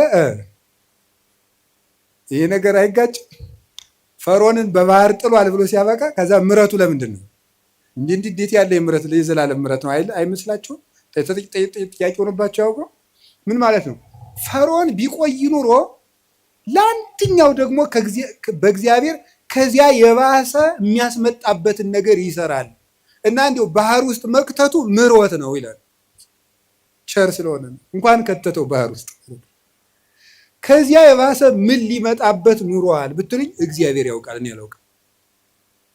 እግዚአብሔር የባሰ ነገር ደግሞ የባሰ ነገር እንዳንገባ እንዲሁ ወደ አንዱ ጉድጓድ ቢሆን ተገፍተን እንድንገባ ያደርጋል። ስለዚህ ለፈርዖንም ቸር ነው ማለት ነው እግዚአብሔር። እስቲ እግዚአብሔር በሉ። ለፈርዖንም ምንድን ነው? ቸር ነው። ያደረገለትን አላያችሁም እንዴ? አድርጎለታል እኮ በአንበጣ እየቀጣ በዝንብ እየቀጣ በውሃ እየቀጣ በጓጉንቸር እየቀጣ በልጅ ሞት እየቀጣ አሳይ፣ በከብት ሞት እየቀጣ በበረዶ በደረቅ በጋ እያወረደ ከእሳት ጋር አሳየው። 10 ቸርነት እኮ ነው ያደረገለት። 10 ቸርነት አድርጎ እግዚአብሔር አንድ መቅሰፍት ነው ያመጣው። እሱም ቸርነት ነው ሊቃውንቱ ያሉ። እሱም ቸርነት ነው። ፈርዖን መቆየቱ የባሰ ከእግዚአብሔር ጋር እየታገለ እንዳይማር ይሆናል ይሉ የለ አባቶቻችን። እግዚአብሔር አዳምን እንዲው ገነት ውስጥ እንዲው ቢተወው ኑሮ ይላሉ አባቶቻችን ብለን ብንጠይቅ ሲመልሱ እግዚአብሔር እንዲው አዳምን ይወደዋል፣ እንዲው ቢተወው ኑሮ ገነት ውስጥ እንዲው ባያስወጣው። መልሱ ምን የሚሉት አበው ሲናገሩ አዳም ገነት ውስጥ ቢቆይ ኑሮ አይ እግዚአብሔር እኮ እኔን ከገነት እኮ ያላስወጣኝ ከኔ የበለጠ ፍጥረት ስለማያገኝ ስለሚወደኝ ነው። አያገኝማ፣ ከኔ የተሻለ እንዴት ያስወጣኛል ብሎ የባሰ እግዚአብሔር እንዳይምረው ይሆን ነበር። እግዚአብሔር እኔ ስለማስፈልገው ነው ያላስወጣኝ ብሎ የእግዚአብሔርን ቸርነት በመገዳደር አዳም ምሕረት እንዳያገኝ ይሆን ነበር። እንዳይሆን እግዚአብሔር በልወት ተቆይና ምርሃለሁ አለው። እግዚአብሔር እንኳንስ ከሌላው ነገር እንኳንስ ከቤታችን ይቅርና ከገነት እንኳን ሲያስወጣ በቸርነት ነው የሚያስወጣው፣ እንዳንበላሽበት። የማይቆነጠጥ ልጅ የሰው ልጅ ነው ይላል ቅዱስ ጳውሎስ። የጎረቤት ልጅ ነው የሚቆጣ። የራስ ልጅ ይቀጣል። እግዚአብሔር ልጆቹ ስለሆነ ይቀጣል። ልጅ ደግሞ ይቀጣል። ለነገሩ ያሁን ልጅ አይቀጣም። ድሮ እንቀጣ ነበር። እንዲሁ ቤተሰቦቻችን ሩቅ አገር ሲሄዱ ድሮ ከጎረቤት ጥለውን ይሄዳሉ። ከጎረቤት ንሱ ልጄን አቆዩ ተብለን ከዚያ በኋላ የሆነ ነገር ከተቆጡን ሄደን ከተዘጋው ከእናት አባታችን ቤት ቁጭ እንላለን። እነዚያ ጎረቤቶች ምን እንደሚሉ ታውቃላችሁ? የሰው ልጅ መሆንህን ለማሳወቅ ነው አይደል እዚህ ሄድከው፣ ልጄ ብትሆን ኑሮ አትሄድም ነበር ይላሉ። የሰው ልጅ ነው ሲቆጡት የሚጠፋ። የራስ ልጅ ግን እየተቆጡት በቤት ነው የሚኖር። የሚቆጡት ልጅ ነው። እግዚአብሔር ቅዱስ ጳውሎስ ልጅ ነው ዕብራውያን 12 ላይ ካልተቆጣችሁማ ልጅ አይደላችሁም ካልተገሰጻችሁ ላይ ነገረን። እና እግዚአብሔር የሚያደርገው ለክፎች ለበጎዎች ፍትህ እንዲያገኙ፣ ክፎች ደግሞ በመቆየታቸው ስለማይጠቀሙ ይህን ያደርጋል። ለክፎች ደግሞ ለምን ዘመን ይሰጣቸዋል? ንስሐ እንዲገቡ። ይህን በማድረግ ነው። ከቃሉ ጋር ናችሁ። ስለዚህ እግዚአብሔር ክፉ ነገር እንዲመጣ የሚያደርገው በዚህ ምክንያት ነው። ሌላ የተወሰኑ ነጥቦችን ልንገራችሁ። አሁን ይሄ ለምን ክፉ ነገር እንዲመጣ ያደርጋል እግዚአብሔር ነው። አሁን ወደ ርዕሳችን ልመልሳችሁ። እግዚአብሔር ለምን ሰይጣን እንዲፈትነን ምን ይልለታል ነው? ይፈቅድለታል ነው። የመጀመሪያው ነፃ ፈቃድ ስለሰጠን ነው። እስቲ ነፃ ፈቃድ ስለሰጠን በሉ። ምን ነፃ ፈቃድ ስለሰጠን ወይም ሰው ስለሆን ነው እንድንፈተን የፈቀደው እግዚአብሔር። ሰይጣን እንዲፈትነን ለምን ይፈቅዳል ሲባል ሰው ስለሆን። ይሄ ማለት ምን ማለት እንደሆነ ታውቃላችሁ? እግዚአብሔርን ስለምንመስል ነው። ኦሪት ዘፍጥረት ምዕራፍ 1 ቁጥር 26 ላይ እንደተጻፈው እግዚአብሔር እኛን የፈጠረን በአርአያውና በመልኩ ነው። በአርአያውና በመልኩ ነው። በአርአያውና በመልኩ ማለት ራሱን የቻለ ብዙ ነገር ነው ያለው። በመልኩ ፈጠረን ከምንልባቸው መንገዶች አንዱ ምንድን ነው ይመስላችኋል? በአርአያ በምሳሌ ፈጠረን አንዱ እግዚአብሔር የወደደውን ለማድረግ አስገዳጅ የሌለው ነው። እግዚ ዘይግዕዝዎ ነው። ነፃ የማያወጡት ንጉሥ ነው። ገዥ የለበትም፣ አስገዳጅ የለበትም። እግዚአብሔር የፈቀደውን ሲሰራ አስገዳጅ እንደሌለበት የሰው ልጅም የፈቀደውን እንዲሰራ አስገዳጅ ሊኖርበት አይገባም። መምረጥ አለበት። ለምን? እግዚአብሔርን መምሰል የሚችል መምሰል የተሰጠው ምርጫ ያለው ውድ ፍጡር ነው። ትልቅ ፍጡር ነው። አንዱ ትልቅነታችን መምረጥ መቻላችን ነው። መምረጥ ካልቻልን እንስሳ ነን ማለት ነው። አውሬ ነን፣ ድንጋይ ነን ማለት ነው። ወይም እንጨት ነን፣ ወይም ይሄ ጠፈር ነን፣ ወይም ፀሐይ ነን። ፀሐይ ምርጫ የላትም። ጨረቃ ምርጫ የላትም። ከዋክብት ምርጫ የላቸውም። እጽዋት ምርጫ የላቸውም። አንበሳ፣ ዘንዶ፣ አውሬ፣ በግ፣ ከብት ምርጫ የላቸው። ሰው ምርጫ ያለው ትልቅ ፍጡር ነው። በምርጫችንም እግዚአብሔርን እንመስላለን። ስለዚህ ክፉ ነገር እንዲመጣ ያደረገው መምረጥ የምትችል ልዩ ፍጡር ነው። የመምረጥ ችሎታ ሰጥቻለሁ ነው። ያንን ለማክበር ነው። ወረሳ ያላቲ ከመትግበር ፈቃዳ እንዘ አልቦ ዘይሄይላ ማንም ሳያስገድዳት ነፍስን የወደደችውን እንድትሰራ ስልጣን ሰጣት ይላል መቅደመ ወንጌል። የሰው ነፍስ ማንም ሳያስገድዳት የፈለገችውን እንድትሰራ ምርጫ ሰጥቷታል። ስለዚህ እግዚአብሔር እኛ እኮ ምርጫ መስጠቱ እሱንም እንድንመርጥ፣ ክፋትንም እንድንመርጥ፣ በጎንም እንድንመርጥ፣ መወሰን እንድንችል ውሳኔ የመወሰን ስልጣን የተሰጠን ልዩ ፍጡሮች መሆናችንን ለማመልከት ፈቃዳችንን ለማክበር ስልጣን ለመስጠት ክፉም እንዲመጣ ወደኛ ፈቀደ፣ በጎም ወደኛ እንዲመጣ ፈቀደ ማለት ነው። እንዲህ ይላል ኦሪት ዘዳግም ምዕራፍ 30 ቁጥር 19 ላይ አሰም ለከ ሰማየ ወምድረ ወእሰሚ በቅድሜከ ሕይወተ ወሞተ በረከተ ወመርገመ ህረያ ለሕይወት ከመትሄው አንተይ ወዘርእከ። እኔ በፊትህ ሕይወትንና ሞትን በረከትና መርገምን በፊትህ አስቀምጫለሁ። ሰማይና ምድርን ዳኛ ምስክር አደርግብሃለሁ። ሞትን ትተህ ሕይወትን፣ መርገምን ትተህ በረከትን ምረጥ። የመረጥክ እንደሆነ አንተም ዘርህም በሕይወት ትኖራለህ። ሞትና ሕይወትን በፊትህ አስቀምጫለሁ። በረከትና መርገምን በፊትህ አስቀምጫለሁ። መርገምን ትተህ በረከትን ትተህ ምረጥ። ሞትን ትተህ ሕይወትን ምረጥ። እንዲህ ካደረግክ በሕይወት ትኖራለህ። እግዚአብሔር ይህን ስልጣን ሰጥቶናል። የመምረጥ ስልጣን የሰጠን ፈቃድ ሰጥቶናል። ክርስቲያኖች በየቀኑ ዲያብሎስን ለማሸነፍ ምንድን ነው ማድረግ ያለባቸው ሲባል ጠንቅቆ መምረጥ መቻል ነው። ሲጠንቅቆ መምረጥ መቻል በሉ። ማመስገንና እርግማን፣ ሌብነትና ምጽዋት፣ ትዕቢትና ትህትና፣ ቂምና ይቅርታ በየቀኑ ምርጫ ነው። ክርስትና በየቀኑ እየመረጡ መኖር ነው። መልካሙን እየመረጡ መኖር ነው። ስለዚህ ሰይጣን ለምንድን ነው የሚፈትነን ካላችሁ፣ ወይም ደግሞ ለምንድን ነው በሰይጣን እየተሸነፍን ያለን ስራ ካላችሁኝ፣ ምርጫችንን መወሰን ስላልቻልን ነው። እግዚአብሔር ለምንድን ነው ሰይጣን የሚፈትነን ከሆነ በእኛ የሚፈርድብን ለምንድን ነው ከተባለ መርጠን የምንገዛ እኛ ነን እንጂ እስቲ በሞቴ አንተ ና አፍንጫህን ብዬ ሳልጥልህ ና ሲጋራ ጭስ። እስቲ ሰይጣን እንደዚህ ያለው ሰው አለ? አንተ ጆሮን ሳልል ና ስከር ያላችኋል? ሰይጣን ተገልጦ አንተ በሰይፍ ሳልል ና ዘሙት ያለው ሰው አለ? የለም። ወደን መርጠን ነው።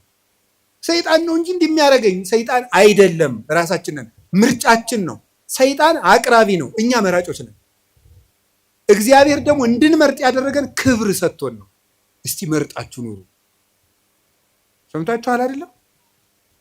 እንዲሁ ዝም ብሎ እግዚአብሔር ዝም ብሎ እንደ ራሳችን ኮምፒውተር እና ስልክ ዝም ብሎ በፓስወርድ የሚዘጋን የሚቆልፈን ሳይሆን ራስህን መዝጋት መክፈት የምትችል ልዩ ፍጡር አድርጌሃለሁ። የምትወስንበት ችሎታ እውቀት ሰጥቼ ህሊና ሰጥቼ የሚከስ እዚህ ውስጥ ደግሞ የሚያስታውስ ይሄ ነገር ክፉ ነው እምቢ ሰጥቻለሁ ምረጥ። ታዲያ እንድንመርጥ አድርጎ ስለፈጠረን መልኩን ስለሰጠን ልናከብረው አይገባም? እንዲሁ ዝም ብሎ እንደ በሬ ፕሮግራም ስላላደረገ በሬ በቃ እንዲሁ ለኑሩ ብሎት አይኖርም። ምርጫ የለውም። የሚበላውም ምርጫ የለውም። ያው የተወሰነለትን እንዲሁ ሰሞኑን ቲማቲም ልብላ ይላል በሬ ይላል። እስኪ ንገር እንዲሁ ሻዩ ላይ ቅርንፉድ ጨምሩበት ይላል በሬ አለ። ምርጫ አለው። እኛ እኮ መምረጥ ስለቻልን እኮ ነው። ይሄ ደስ አይላችሁ? የምለብሰውን ይሄኛው ነው ይሄ እንዲህ አይነት ሸሚዝ ደስ አይለኝም የምትል እኮ መራጭ አድርጎ ስለፈጠረ ንጉስ አድርጎ ነው እኮ የፈጠረ። በራስ እንድትወስን እንድንወስን አድርጎ አንግሶ ነው የፈጠረ። ሰብሰን ዘንጉስ ውቱ እያይመረ ሰው ንጉስ ነበር አላወቀም። ማንም ሳይወስንበት የሰው ልጅ ህይወቱን እንዲወስን እግዚአብሔር ስልጣን ሰጥቶታል። የመለኮት ተሳታፊ ነው። ሱታፊ አምላክ አለው። እግዚአብሔርን ይመስላል። እግዚአብሔር ሳያስገድደው በከመ ፈቀደ ይገብር ወበከመ ሀሌ ይፈጽም አልቦ ዘይብሎ ምን ተገበርከ ዘንታ አይሰምከው ዘንታ አሰነይከ። እግዚአብሔር እንደወደደ እንዲወስን ሰው እንደወደደ እንዲወስን ፈጥሮታል። ከቃሉ ጋር ናችሁ? ከቃሉ ጋር ናችሁ? ስለዚህ አሁን ሁላችሁም ሰይጣን እኛን እየገዛን ያለ በምንድን ነው ካላችሁ ነፃ ፈቃዳችንን ተጠቅሙ። እስኪ በሉ አቤት። እንዲያውም አንድ ቅዱስ ዮሐንስ አፈወርቅ የሚለዋል እንዴ ውብ ሴት ባየ ጊዜ እግዚአብሔርን ለምን ውብ አድርጎ ፈጠረ ትላለህ እንዴ ይላል። ታዲያ ምንድነው ማለት ያለብህ? የራስህን ፈቃድ ተቆጣጠር እንጂ እግዚአብሔር ለምን ውብ አድርጎ ፈጠረ ትላለህ እንዴ? ብረቱ ላይ ሄደህ እጅ ቢቆረጥ እግዚአብሔር ለምን ብረት ፈጠረ ትላለህ? ራስህ ባለማስተዋል ተቆርጠህ ማለት። ሰይጣንን የሚቀልድብን በምንድን ነው ካላችሁ በፈቃዳችን። አሁንም ቢሆን በዚህ ዘመን የተሳሳቱ ስብከቶች አሉ። ሰይጣን ማንኛውም ሰው ላይ አለ የሚል ስብከት የለም። ሰይጣን ማንኛውም ሰው እየገዛው ነው፣ አይገዛውም። ነፃ ፈቃድህን ከተጠቀምክ ሰይጣን አይገዛቸውም። ፈቃድ እኔ ሰይጣንን ምን አላችሁ መሰላችሁ? ምን አለን መሰላችሁ? ቅዱስ ያዕቆብ ሲናገር ያዕቆብ ምዕራፍ 4 ቁጥር 4 እስከ 6 ሲናገር ምን አለ? ኦሆ በልወ ለእግዚአብሔር እንብየ በልወ ለጋኔን ወይርቅ እምኔክሙ። እግዚአብሔርን እሺ በሉት ጋኔንን እምቢ በሉት ከእናንተም ይርቃል። እግዚአብሔርን እሺ በሉት ጋኔንን እምቢ በሉት ከእናንተም ይርቃል። ሰይጣንን እምቢ በማለት ማራቅ ይቻላል። አልፈልግም በማለት በፍላጎታችን ሰይጣንን አለማቅረብ እንችላለን። በፍላጎታችን የእግዚአብሔር መሆን እንችላለን። የእግዚአብሔር መሆንም ፈቃድ ነው።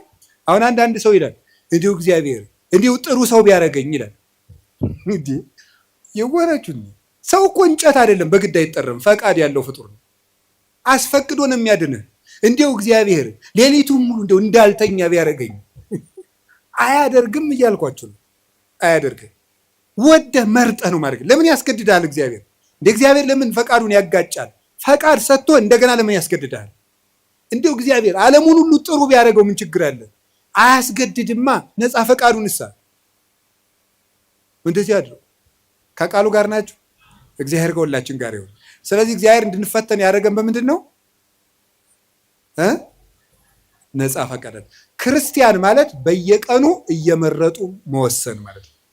ክርስቶስ የሚወደውንና ለራስ የሚጠቅመንን ነገር መወሰን ነው። ውሳኔያችሁ ላይ ከተጠነቀቃችሁ ሰይጣንን ድል መንሳት ይቻላል፣ ከእግዚአብሔር ቸርነት ጋር ማለት። ከቃሉ ጋር ናችሁ? ሁለተኛ እግዚአብሔር ሰይጣን እኛን እንዲፈትነን ለምን ይፈቅድለታል? እንድንጠነክር ፈልጎ። እስኪ እንድንጠነክር በሉ። ምን እንድናደርግ? ሰይጣን ለምን ይፈተነኛል? እስኪ አንድ ጥያቄ ልጠይቃችሁ። ሰይጣን እየፈተነኝ እንዴት ነው የምጠነክረው? አሁን ስፖርት የምትሰሩ ሰዎች አላችሁ፣ ጅም የምትሄዱ አይደል? ትሰራላችሁ። ስትሰሩ በጣም ስቃይ አለው የለውም? ይኖረዋል። ስቃይ ባይኖረው ድካም ይኖረዋል። እና ረንዶ ይሄን ስፖርት ጌታ ወይ እንደው ይሄን ስፖርት አላቀኝ ትላላችሁ አትሉ? ትላለህ። እስኪ ስለ ስፖርት አላቀኝ ብሎ የጸለየ እስኪ ትላላችሁ? እንደው ይሄን ጂም የሚባል የሚዘጋ አምላክ ብሎ የሚያውቃል? ለምንድን ነው ደስ ብሏችሁ የምትሰሩት? ስትራፖ እየያዛችሁ ደረቱ ጋር እየያዛችሁ ለምንድን ነው ያን የምትሰሩት? ለውጡን ስለምታስብ ደስ ብሎ ነው የምትሰራው። ጥንካሬ ስላለ ነገ ጠንካራ ሆናለሁ፣ በደንብ ቶሎ አላረጅም እያላችሁ አይደል የምትሰሩት? ጎባጣ አልሆንም፣ ቀጥ ብዬ እሄዳለሁ እያላችሁ ነው የምትሰሩት እኮ ማለት ነው። ስለዚህ እንደሚያጠነክር አውቀህ ነው። ነፍስም እንደዚያው የራሷ ማጠንከሪያ አላት። ነፍስን የሚያጠነክራት ምንድን ነው ካላችሁ መከራ ነው የሚያጠነክራት። ወምንዳቤ አርሃበሊተ ሰፊ ልቡና የሚገኘው ከመፈተን ነው። ተፈትኖ የማያውቅ ሰው አትንኩ ባይ ነው፣ ከሰው ጋር መኖርም አይችልም። ስለዚህ እግዚአብሔር ከመከራ የተነሳ አሰፋልኝ ያለ ቅዱስ ዳዊት ለዚህ ነው መከራ ትዕግስትን እንዲያደርግ ትዕግስትን ተስፋን እንዲያደርግ እናውቃለን፣ ተስፋ ደግሞ አያሳፍርም ይላል ቅዱስ ጳውሎስ። መከራ ትዕግስትን ያደርጋል። ትዕግስት እንድናገኝ ብርቱ እንድንሆን። የሰው ልጅ እንደ አትክልት ነው። አረጋዊ መንፈሳዊ እንደሚናገረው አትክልት በፀሐይ ብቻ ማደግ አይችልም፣ ይደርቃል። በዝናብ ብቻ ማደግ አይችልም፣ ሽባ ይሆናል። ስለዚህ ዝናቡ ያበቅልና ያሳድገዋል፣ ፀሐዩ ያበስለውና እንዲያፈራ ያደርጋል። ስለዚህ ሐሩሩን መከራ አድርጉት፣ ዝናቡን ደግሞ የእግዚአብሔር ቸርነት አድርጉት። ሰው ሁልጊዜ ቸርነቱን ብቻ ቢያደርግለት መከራ ሳይመጣበት ብቻ ቢጠብቀው የሰው ልጅ ልፍስፍስ ይሆናል፣ ሰነፍ ይሆናል። ዝም ብሎ መከራ ብቻ ቢመጣ ደግሞ ተስፋ ይቆርጣል። ስለዚህ እግዚአብሔር ምን ያደርጋል? ሰው አትክልት ነውና አትክልቱን ለማሳደግ ከመከራውም ጥቂት ጥበቃውንም ሳያቋርጥ ሁለቱንም እንዲፈራረቁ ያደርጋል። ክረምትና በጋን አላቋርጥም ብሎ ለኖህ የነገረው ይሄን ነው። ክረምትና በጋ መፈራረቃቸው ክረምት ብቻ በጋ ብቻም አይደለም። ክረምትም በጋም የራሳቸው ጥቅም አላቸው። በጋ መከራ ነው፣ ክረምት ደግሞ ቸርነት ነው። ሁለቱም ደግሞ ተፈራርቀው ይተረጎማሉ ተለውጠው። ስለዚህ እግዚአብሔር እንደዚህ የሚያደርገው ለምንድነው ሳለ እንድንበስል ከመመከራ ለሃይማኖትክሙ ቅዱስ ጴጥሮስ እንደተናገረ ወርቅ የሚጠነክረው በመከራ ነው፣ ተፈትኖ ነው የሚጠነክረው። እኛም ጠንካራ ክርስቲያኖች እንድንሆን ስለሚፈልግ ክፉ ነገር ወደኛ እንዲመጣ ያደርጋል። ከቃሉ ጋር ናችሁ? እግዚአብሔር ከሁላችን ጋር ይሁን። ገበሬ እንዴት እርሻ እንደሚያስለምዱ ብታውቁ ተመስገን ነው። እኔ ገጠር ስላደግኩኝ አባቶች ልጁን ቁጥቋጦ ለማስተማር አጋብ የሚባል እሾህ አለ። እጁን ያስጨብጠዋል። እሾሁን ነው የሚያስጨብጠው እኮ ያዘው ይለዋል። ከዚያ በኋላ ምን ይሆናል? መጨረሻ ላይ በቃ ምንም ነገር እልፍ የማይበሳው ይኖረዋል ማለት ነው። ወታደሮችን እንዴት እንደሚያሰለጥኗቸው ታውቃላችሁ አይደል? የታየኸው መጽሐፍ ቅዱስ ነግሮኝ ነው እንጂ እኔ ወታደር አላየሁም። ክርስትና ከተመሰለባቸው ምክንያቶች አንዱ ምንድነው? ወታደርነት፣ ውትድርና ነው፣ አርበኝነት ነው ያን የወከለው።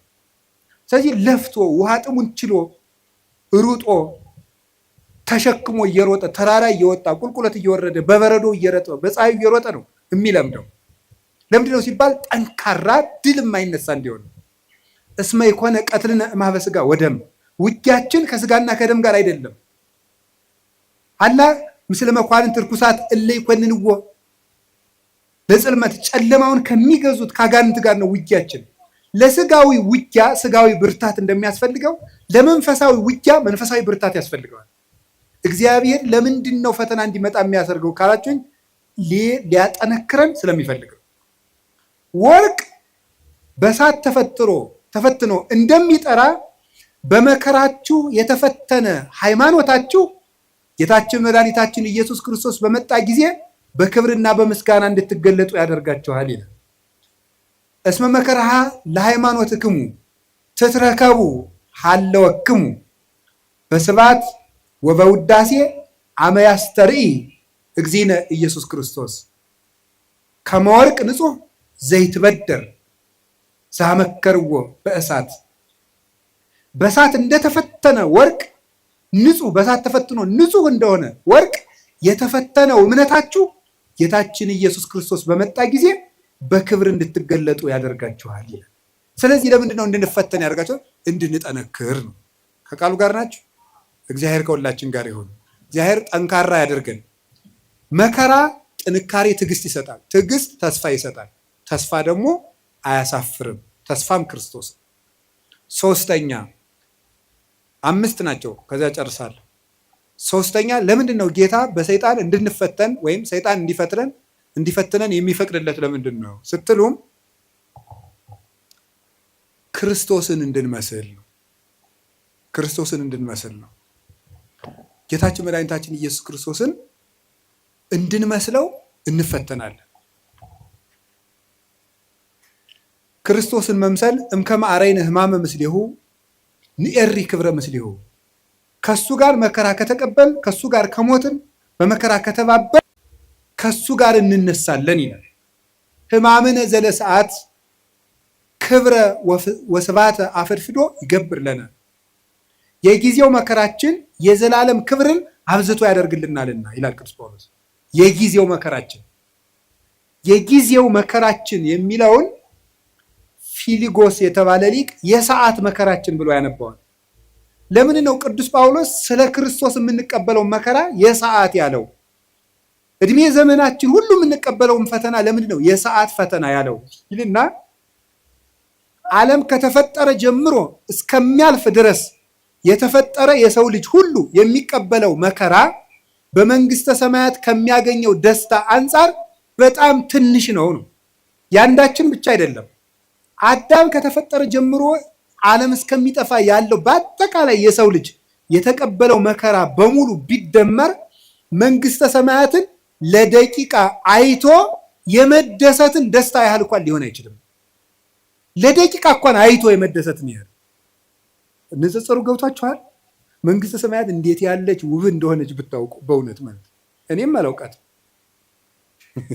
በመጽሐፍ መንግስተ ሰማያት እንደው ምን አይነት ናት ሲባል ቅዱስ ዮሐንስ አፈወርቅ ኩሉ ክብራ ለወለተ ንጉሥ አሴቦን ይላል።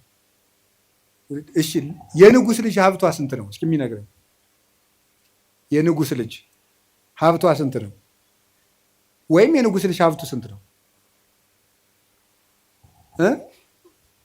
ሁሉም እግዚአብሔር ይስጥልኝ። የንጉሥ ልጅ ሀብቱ ስንት ነው? ሁሉም ቤተ መንግስቱ ሁሉ የሱ ነው። አረ እንደዚህ አይባልም፣ ዲሞክራሲ ነው እንዳትሉ ደግሞ። የንጉሱ ሁሉ የነሱ ነው ያልኩኝ። የንጉሥ ልጅ የንጉሱ ሁሉ የነሱ ነው። የንጉሱ ሁሉ በዚያ መስሎ ምን ማለት ነው? መንግስተ ሰማያት ሀብቷ ምን ያህል ነው ብትል የእግዚአብሔር ሀብት ሁሉ ነው ሀብቷ ይላል። ለምሳሌ አሁን እዚህ የማስተማር ጸጋ ያለው አለ፣ የመምከር ጸጋ ያለው አለ፣ የመቀደስ ጸጋ ያለው አለ፣ ብዙ ጸጋ አለ፣ የመጻፍ ጸጋ ያለው አለ፣ ብዙ ጸጋ አለ። አሁን ተመልከቱ፣ በምድር ላይ ጸጋ ልዩ ልዩ ነው። ሁሉም ሰው እኩል ጸጋ ይኖረው። መንግስተ ሰማያት ግን ሁሉም ሀብት ለሁሉም ሰው አለው። መንግስተ ሰማያት የሌለ ነገር የለም። የሌለ ቢኖረን የምንለው ነገርም የለም። አሁን እዚህ ውስጥ ቢኖረን የምንለው በጣም ብዙ ነው። ጤና ያለው ሀብት ያለው ደግሞ እንጃ ምን እንደሚመኝ ብቻ ቢኖረኝ የሚለው ሁሉም አለ። መንግስተ ሰማያት ውስጥ ይሄ ቢኖረኝ ኑሮ የማታስብል ሙሉ ሀገር ናት። ሙሉ ደስታ የሚገኘው መንግስተ ሰማያት ነው። ስለዚህ ብዙ ደስታ ለማግኘት ከክርስቶስ ጋር እንፈተናለን። ከክርስቶስ ጋር እንፈተናለን። ሱታፊ አምላክ ነው። ሱታፊ አምላክ ነው። ክርስቶስን የምንመስለው አንዱ በመከራው ነው።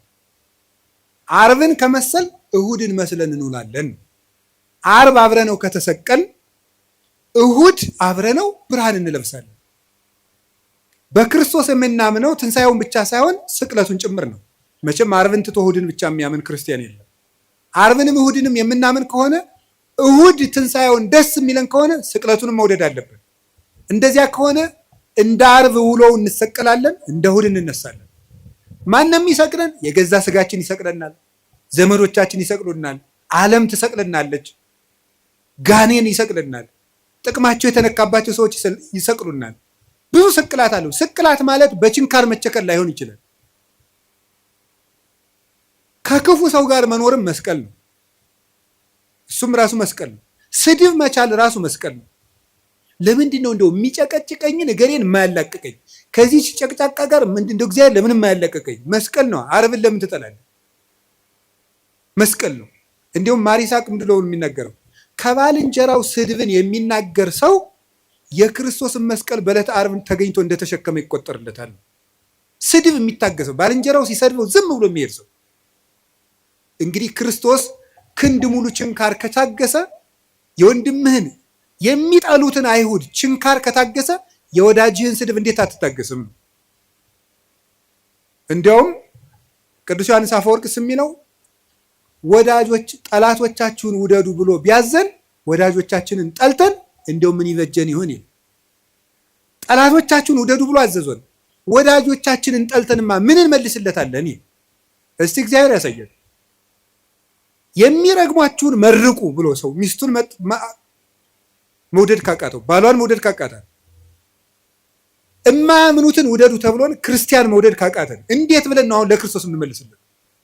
ስለዚህ መስቀል መውደድ ማለት ተከብረን፣ ሰው አይንካን፣ ማንም አይናገርን፣ ተደምጠን እንኑር፣ አንቆንጠጥ። እንዴ አንድ ባይታው ያሉ ነው የተባለው፣ አባ ቤት እንደው ጸልዩልኝ፣ ምን ብዬ ልጸልይልህ?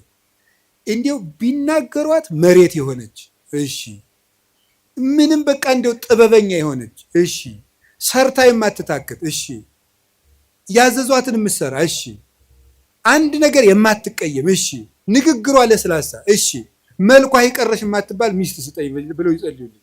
እንዴ እንደዚህ ያሉ ሰዎች ቢኖሩ እኛ ስንመነኩስ ነበር አሉት አሉ።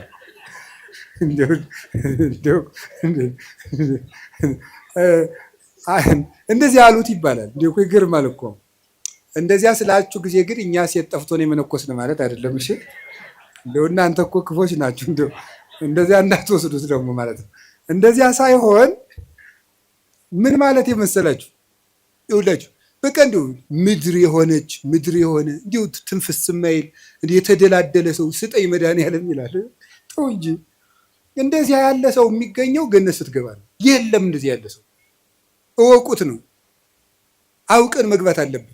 በተኩላ መካከል እልካችኋለሁ ነው ያለ። በምን መካከል ነው እንዴ? ይገርማችኋል እኮ በበግ መካከል እልካችኋለሁ እኮ አይደለም፣ በተኩላ መካከል ትኖራላችሁ ነው ያለ። አሰሪ ተኩላ ሊሆን ይችላል፣ ሚስት ተኩላ፣ ባል ተኩላ፣ ተኩላ ልጅም ሊኖረን ይችላል፣ ተኩላ ቄስም ሊኖር ይችላል፣ መነኩሴም አባም ይኖራል። በእነዚህ መካከል እንዲሁ መድኃኒዓለም አቤት እንዲሁ ቢላችሁ ራሱ የምትሉት እነዚህን ክፉ ክፉ ቄሶች እንዲሁ ምጥጥ ብታደርጋቸው አያደርግም። በተኩላ መካከል ኑር ብለዋል። ኑር በምን መሃል ነው? በተኩላ መሃል ነው የምንኖረው። እንዲሁ ጌታ ሆይ ቸር አባት ስጠን፣ እነዚህን ክፎች አጥፍተን። አያጠፋም።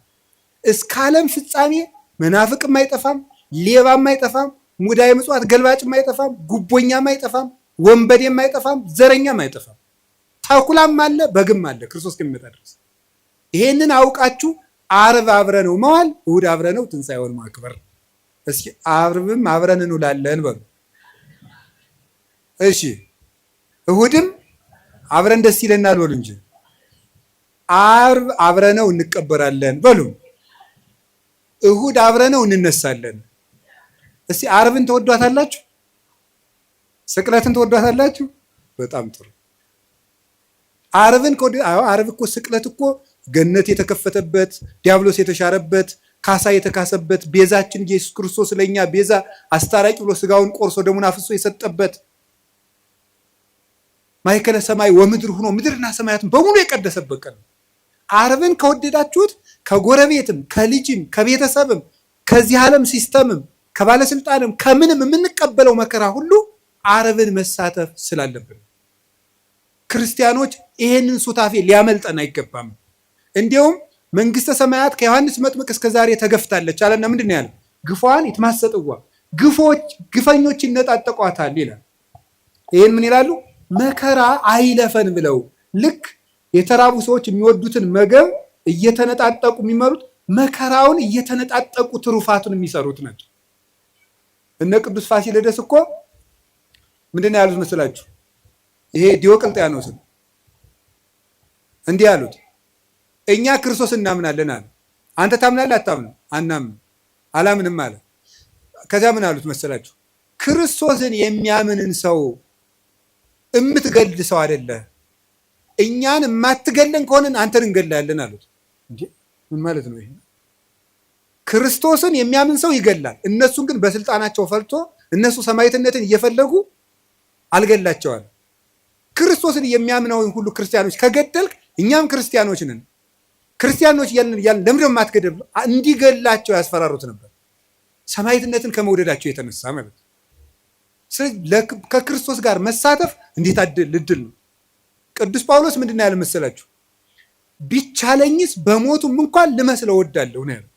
ቢቻለኝ በሞቱም ልመስለው እወዳለሁ። ለምን? የትንሣኤውን ኃይል አውቃለሁና፣ አብሬው እንደምነሳ አውቃለሁና። ስለዚህ ምንም ነገር በሽታ ሊሆን ይችላል፣ ማጣት ሊሆን ይችላል፣ እንግልት ሊሆን ይችላል፣ መገፋት ሊሆን ይችላል፣ ስም መጥፋት ሊሆን ይችላል። ዓርብ ነው። ማጣት ከሆነ ጌታችን ልጆቻችሁ ሙተውባችሁ ወይም ጥለዋችሁ ሄደው ክደዋችሁ ከሆነ የወለዶቻቸው መናፍቅ ሊሆኑ ይችላሉ። ጠብቁ። ግን ልጆቻችሁ ቢክዷችሁ ክርስቶስም ልጆቹ ክደውት ብለዋል። ዓርብ ክደውት ነው ያለው። ከአንድ ከቅዱስ ዮሐንስ በቀር አናውቀውም ብለዋል። አታችሁ ከሆነ ክርስቶስም ልብሱን አጥቶ ተገፎ ነው ያለው። ስማችሁ ተጠፍቶ ከሆነ ክብር ምስጋና ይገውና ወንበዴ ሲባል ሲሰደብ ነው ያለው። ስሙ የእሱ ስም ሲሰደብ ውሏል። ቆስላችሁት ከሆነ የማይድን በሽታ ይዟችሁ ከሆነ እሱ ሲቆስል ነው ያለው። ይሄ ነው ከሱ ጋር ነው የተሰቀል ነው። ስንጠመቅ እኮ ይውላችሁ ውሃ ውስጥ ቄሱ እንዲህ አድርጎ ውሃ ውስጥ የሚጨምረን ዋናው ምክንያት ምንድን ነው? ከክርስቶስ ጋር ተቀብረናል ማለት ነው። ብቅ የሚያደርገን ደግሞ ከክርስቶስ ጋር ተነስተናል። ከክርስቶስ ጋር ሱታፌ ነው እና ቅዱስ ጊዮርጊስ ያለው ምንድን ነው? መከራህን ስላሳተፍከኝ አመሰግናለሁ ነበር የሚለው። አንድ መከራ ተቀብሎ ሲጨርስ፣ ቅድስት አርሴማ በእሳት ውስጥ ስተወርውራ ስትጨርስ፣ አንበሳ ተወርውራ ገርፈዋት ደብድበዋ ሲጨርሱ ጌታዬ ኢየሱስ ክርስቶስ መከራህን ስላሳተፍከኝ አመሰግናለሁ። አቡነ ተክለ ሃይማኖት የምታርፍበት ጊዜ ደርሷል ሲላቸው ጌታ መጥቶ ጌታዬ ኢየሱስ ክርስቶስ የምትወደኝ ከሆነ የዕለተ ዓርብ ውሎህን እንደ ቅዱስ ጊዮርጊስ አሳትፈኝ ነው። ይህንን ተሳትፍ ሱታፌ ይፈልጉታል። ከክርስቶስ ጋር የሞተ ዘሐመ ምስለ ክርስቶስ ይነግስ ምስለ ክርስቶስ፣ ከክርስቶስ ጋር የታመመ ከክርስቶስ ጋር ይነግሳል ይላል ርቱዐ ሃይማኖት። ይህንን ለማድረግ ነው ጌታ መከራ እንድንቀበል ያደርገን። መከራውን አሳትፎ ትዕግስቱን አድሎ ትንሣኤውንም ያድለን መድኃኔዓለም። አራተኛ ነው ሶስተኛ ነው? አራተኛ ዲያብሎስ አቅም እንደሌለው ለማሳየት ነው እንዲፈትነን የሚፈቅድለት። ምንድን ነው ያልኳችሁ? በሉ እንጂ አይዟችሁ። ምን እንደሌለው ለማሳየት ነው? አቅም እንደሌለው ለማሳየት ነው። ዲያብሎስ አቅም የሌለው ደካማ መሆኑን ለማሳየት አቅም የለው። የማቴዎስ ወንጌል ምዕራፍ 16 ቁጥር 19 ላይ ሲናገር ቅዱስ ጴጥሮስም ምን ብሎታል? አንተ አለት ነህ፣ በአንተ አለትነት ላይ ቤተክርስቲያኔን እሰራታለሁ ብሎታል። አንተ አለት ነህ፣ በአንተ አለትነት ላይ ቤተክርስቲያኔን እሰራታለሁ አለና ምንናል? የሲኦል ደጆችም ምን አይሏትም ነው ያለው? አይችሏትም። የሲኦል ደጆች ማለት ነው የገሃነም ደጆች አይችሏትም። ወደ ገሃነም የሚወስዱ በሮች የተባሉት አጋንንት ናቸው። በበር በኩል ወደ ቤት እንደሚገባው ወደ እሳት ቤት የሚወስዱ አጋንንት ናቸው። እነዚህ ቤተክርስቲያንን መቋቋም አይችሉም ነው። ቤተክርስቲያን ዲያብሎስ ሁሉንም አቅም ቢጠቀም ከክርስቶስ ቤተክርስቲያን በታች መሆኑን ለማሳየት ነው። ዲያብሎስ የክርስቶስን ቤተክርስቲያን ለማጥፋት ያልተጠቀመው ነገር የለም። ሁሉንም ነገር ያለውን ነገር ተጠቅሟል። ክደትን ተጠቅሟል። ናሪዎስን፣ ንስጥሮስን፣ ነሊዮንን ሌሎችንም ተጠቅሟል። ክደትን ተጠቅሟል። ስም ማጥፋትን ተጠቅሟል። ዱላን ተጠቅሟል። 12ቱን ሐዋርያት በዱላ ፈትኗቸው ቶማስን ቆዳውን በማስገፈፍ፣ ቅዱስ ጴጥሮስን ዘቅዝቆ በማሰቀል፣ ቅዱስ ጳውሎስን አንገቱን በማስቆረጥ፣ ቅዱስ ዮሐንስን የፈላ በርሜል ውስጥ በመክተት፣ ቅዱስ ማትያስን እንደ አውሬ ሰው በሚበሉ ሰዎች ሀገር በመውሰድ ስጋውን ሊበሉት በመፈለጉ አጋንንት ያደረባቸው ሰዎች በጣም ብዙ መከራ ተጠቅሟል። አሁንም የምታዩት ነው። በዘመነ ሰማዕታት 40 ዘመን ክርስቲያኖች እንዲሰቃዩ በሐዋርያውያን አበው ዘመን በሐዋርያት ዘመን ሲያልፍ በሐዋርያውያን አበው ዘመን እነ ቅዱስ አግናጢዮስ በተራበ አንበሳ እንዲበሉ በማድረግ እነ ቅዱስ ጊዮርጊስ እነ ቅዱስ ፋሲለደስ የተቀበሉትን መከራ ታውቃላችሁ። እነ ቅዱስ መርቆሬዎስ በብረት ምጣድ እየተጠበሱ ከውሻ ጋር ምግብ ሰጥተዋቸው አስርበው ሰንብተው ውሻውንም አስርበው ሰዎቹንም አስርበው ክርስቲያኖችን ሰንብተው ከውሻው ጋር ምግብ አቅርበው ሊበሉ ሲሉ ውሻው እንዲነክሳቸው በማድረግ ተነክሰው እጃቸውን ሲሰበስቡ ሰው እንዲስቅባቸው በማድረግ እናንተ ለኳስ የምትሰበሰቡበት ስታዲየም በዘመነ ሰማዕታት ጊዜ ክርስቲያኖች ሲሰቃዩ እያዩ ለመሳቅ የሚሰበሰቡ ሰዎች ይሰበሰቡ ነበር። ሲሰቃዩ እያሉ ለመሳቅ ያ ሁሉ ነገር ተደርጓል። በክርስቲያኖች ላይ ያልተደረገ ገደል ውስጥ ወርውረዋቸዋል። ከአንገታቸው ድንጋይ እያሰሩ ባህር ውስጥ ጥለዋቸዋል። በመጋዝ እኩል ቀኝ እጅና ቀኝ እግር፣ ግራ እጅና ግራ እግር አንድ ላይ እንዲሰነጠቁ ተደርገዋል። መሬት ላይ ተጋድመው ቀስ ቀስ እየተደረጉ በመጥረቢያ ተቆርጠዋል። እነ ቅዱስ ቶማስ ዘመራስ ደግሞ 22 ዓመት ይችን ቆርጠው አንድ ቀን ቆርጠው ወስደው ያጤሳሉ። አንድ ቀን መሞት እኮ መታደል። የቀረችውን ቆርጠው ደግሞ 22 ዓመት እየቆረጡ ሰውነቱን ለጣዖት አጢሰውታል። ይሄን ሁሉ ተጠቅሟል ቤተክርስቲያን ላይ። በዘመነ ሰማዕታት ይህ ሁሉ አለፈ። አባቶቻችን ስም በማጥፋት የጳጳሳትን ስም በማጥፋት የሊቃውንትን ስም በማጥፋት ለምሳሌ ቅዱስ አትናቴዎስን ሰውን እጁን ቆርጧል ብለውታል። ቅዱስ ቄርሎስን ሰው አስገድሏል ብለውታል። ቅዱስ ጢሞቴዎስን አንዲት ሴተኛ ዳሪ የሐሰት ምስክር አምጥተው ወልዶብኛል እንድትል አድርገዋል። ከኔ ወልዷል ብላ እንድትመሰክር ሳታውቀው እኮ ነው። ጢሞቴዎስ የሚባለው ጳጳስ ከኔ ወልዷል በይ ተባለች። እሺ አለች። ተጠርታች። አንደኛው ሊቀ ጳጳስ መጣና እኔ ጢሞቴዎስ ነኝ ብሎ ስለማታውቀው እኔ ጢሞቴዎስ ነኝ ካንቺ ወለድኩ አዎ አለች። ሌላውን ጳጳስ እንዴት ስም በማጥፋት ሁሉንም ነገር አድርገዋል። የእኛ ቤተክርስቲያንም የተጠቀመች የደረሰባን ታውቃላችሁ። በግራኝ ጊዜ የደረሰውን፣ በዮዲት ጊዜ የደረሰውን የ40 ዓመት መከራ፣ ሚስዮናውያን ያደረሱት መከራ፣ በአፄ ሱስንዮስ የደረሰብን መከራ፣ በዘመነ መሳፍንት የደረሰብን መከራ፣ አሁንም ቤተክርስቲያን የምትቀበለው መከራ፣ የሁሉ ስቃይ ይደርስብን። ቤተክርስቲያን ስሟ ይጠፋል። ያሰኘው በታሪክ ይቀቅላታል። በታሪክ ጨቋይ ነበረች ይላታል። ያሰኘው ደግሞ ይገፋታል። ያሰኘው ይተቻታል። ያሰኘው ይሰድባታል። ያሰኘው ይበላታል። ያሰኘው ያምጽባታል። ያሰኘው ይዋሽባታል። የፈለገውን ያደርጋል። እግዚአብሔር ይመስገን ቤተክርስቲያን እስከዛሬ አለች። ምክንያቱም ዲያብሎስ ከእግዚአብሔር መንግስት በታች መሆኑን ለማሳየት የእግዚአብሔር መንግስት ደግሞ ማን ናት? ቤተክርስቲያን ናት። ቤተክርስቲያን የእግዚአብሔር መንግስት ናት። የዲያብሎስ ሁሉም አቅም የእግዚአብሔርን መንግስት መቃወም እንደማይችል ለማሳየት። አሁን ዲያብሎስ ሁሉንም ይጠቀማል። ኃጢአትን ይጠቀማል፣ ፖለቲካን ይጠቀማል፣ ዘረኝነትን ይጠቀማል፣ ጭፈራውን ይጠቀማል፣ ሁሉን ነገር ይጠቀማል የእግዚአብሔር መንግስት ለመውጋት። የእግዚአብሔር መንግስት ግን ከዲያብሎስ ከሁሉም ውጊያ በላይ ነው። ሰውን ብትዋጋ ወይ ታሸንፈዋለህ ወይ ያሸንፋል። እግዚአብሔርን ብትዋጋ ግን ትጠፋለህ፣ ትሸነፋለህ እንጂ አታሸንፈውም ብሏል ቅዱስ ዮሐንስ። እግዚአብሔር ይሄን ለማስተማር ዲያብሎስ ከሰው አቅም በታች መሆኑን ለማሳየት እንዲፈትነን ይፈቅድለታል። አንድ ነገር ግን ልንገራችሁ፣ ዲያብሎስ ቤተክርስቲያንን አያጠፋትም ማለት እኛ እንጠፋም ማለት እንዳይመስላችሁ። ቤተክርስቲያን ማለት ቅድስት የክርስቶስ አካል ናት። አሁን ለምሳሌ የኢትዮጵያ ኦርቶዶክስ ተዋሕዶ ቤተክርስቲያን ሁሉም ምዕመናን በሙሉ ቢያልቁ ቤተክርስቲያን ጠፋች አይባልም። ቤተክርስቲያን የምትባለው የህንድም፣ የሶሪያም፣ የአርመንም ይችም የግብፅም ነው። የእነዚህ ሁሉ ቢያልቁ የማትታየው ቤተክርስቲያን አለች። ሩጫቸውን የጨረሱት ያቺ ቤተክርስቲያን አለች። ቤተክርስቲያን አጠፋም ማለት ይሄንን የሚያመለክት ነው። እና ቤተክርስቲያን አጠፋም የሚባለው በዲያብሎስ ሐሳብ ሳይሸነፉ የእግዚአብሔርን ሐሳብ አገልግለው የሚሞቱ ወዳጆቹን ሲመለከት የሚናገር። ለኛ ሲሆን ደግሞ እናንተም ከፈቀዳችሁ ነፃ ፈቃዳችሁን ከተጠቀማችሁ ዲያብሎስ ከእናንተ በታች ነው ለማለት ነው። ከማን በታች ነው?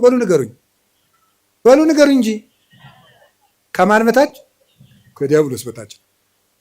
ከዲያብሎስ በታች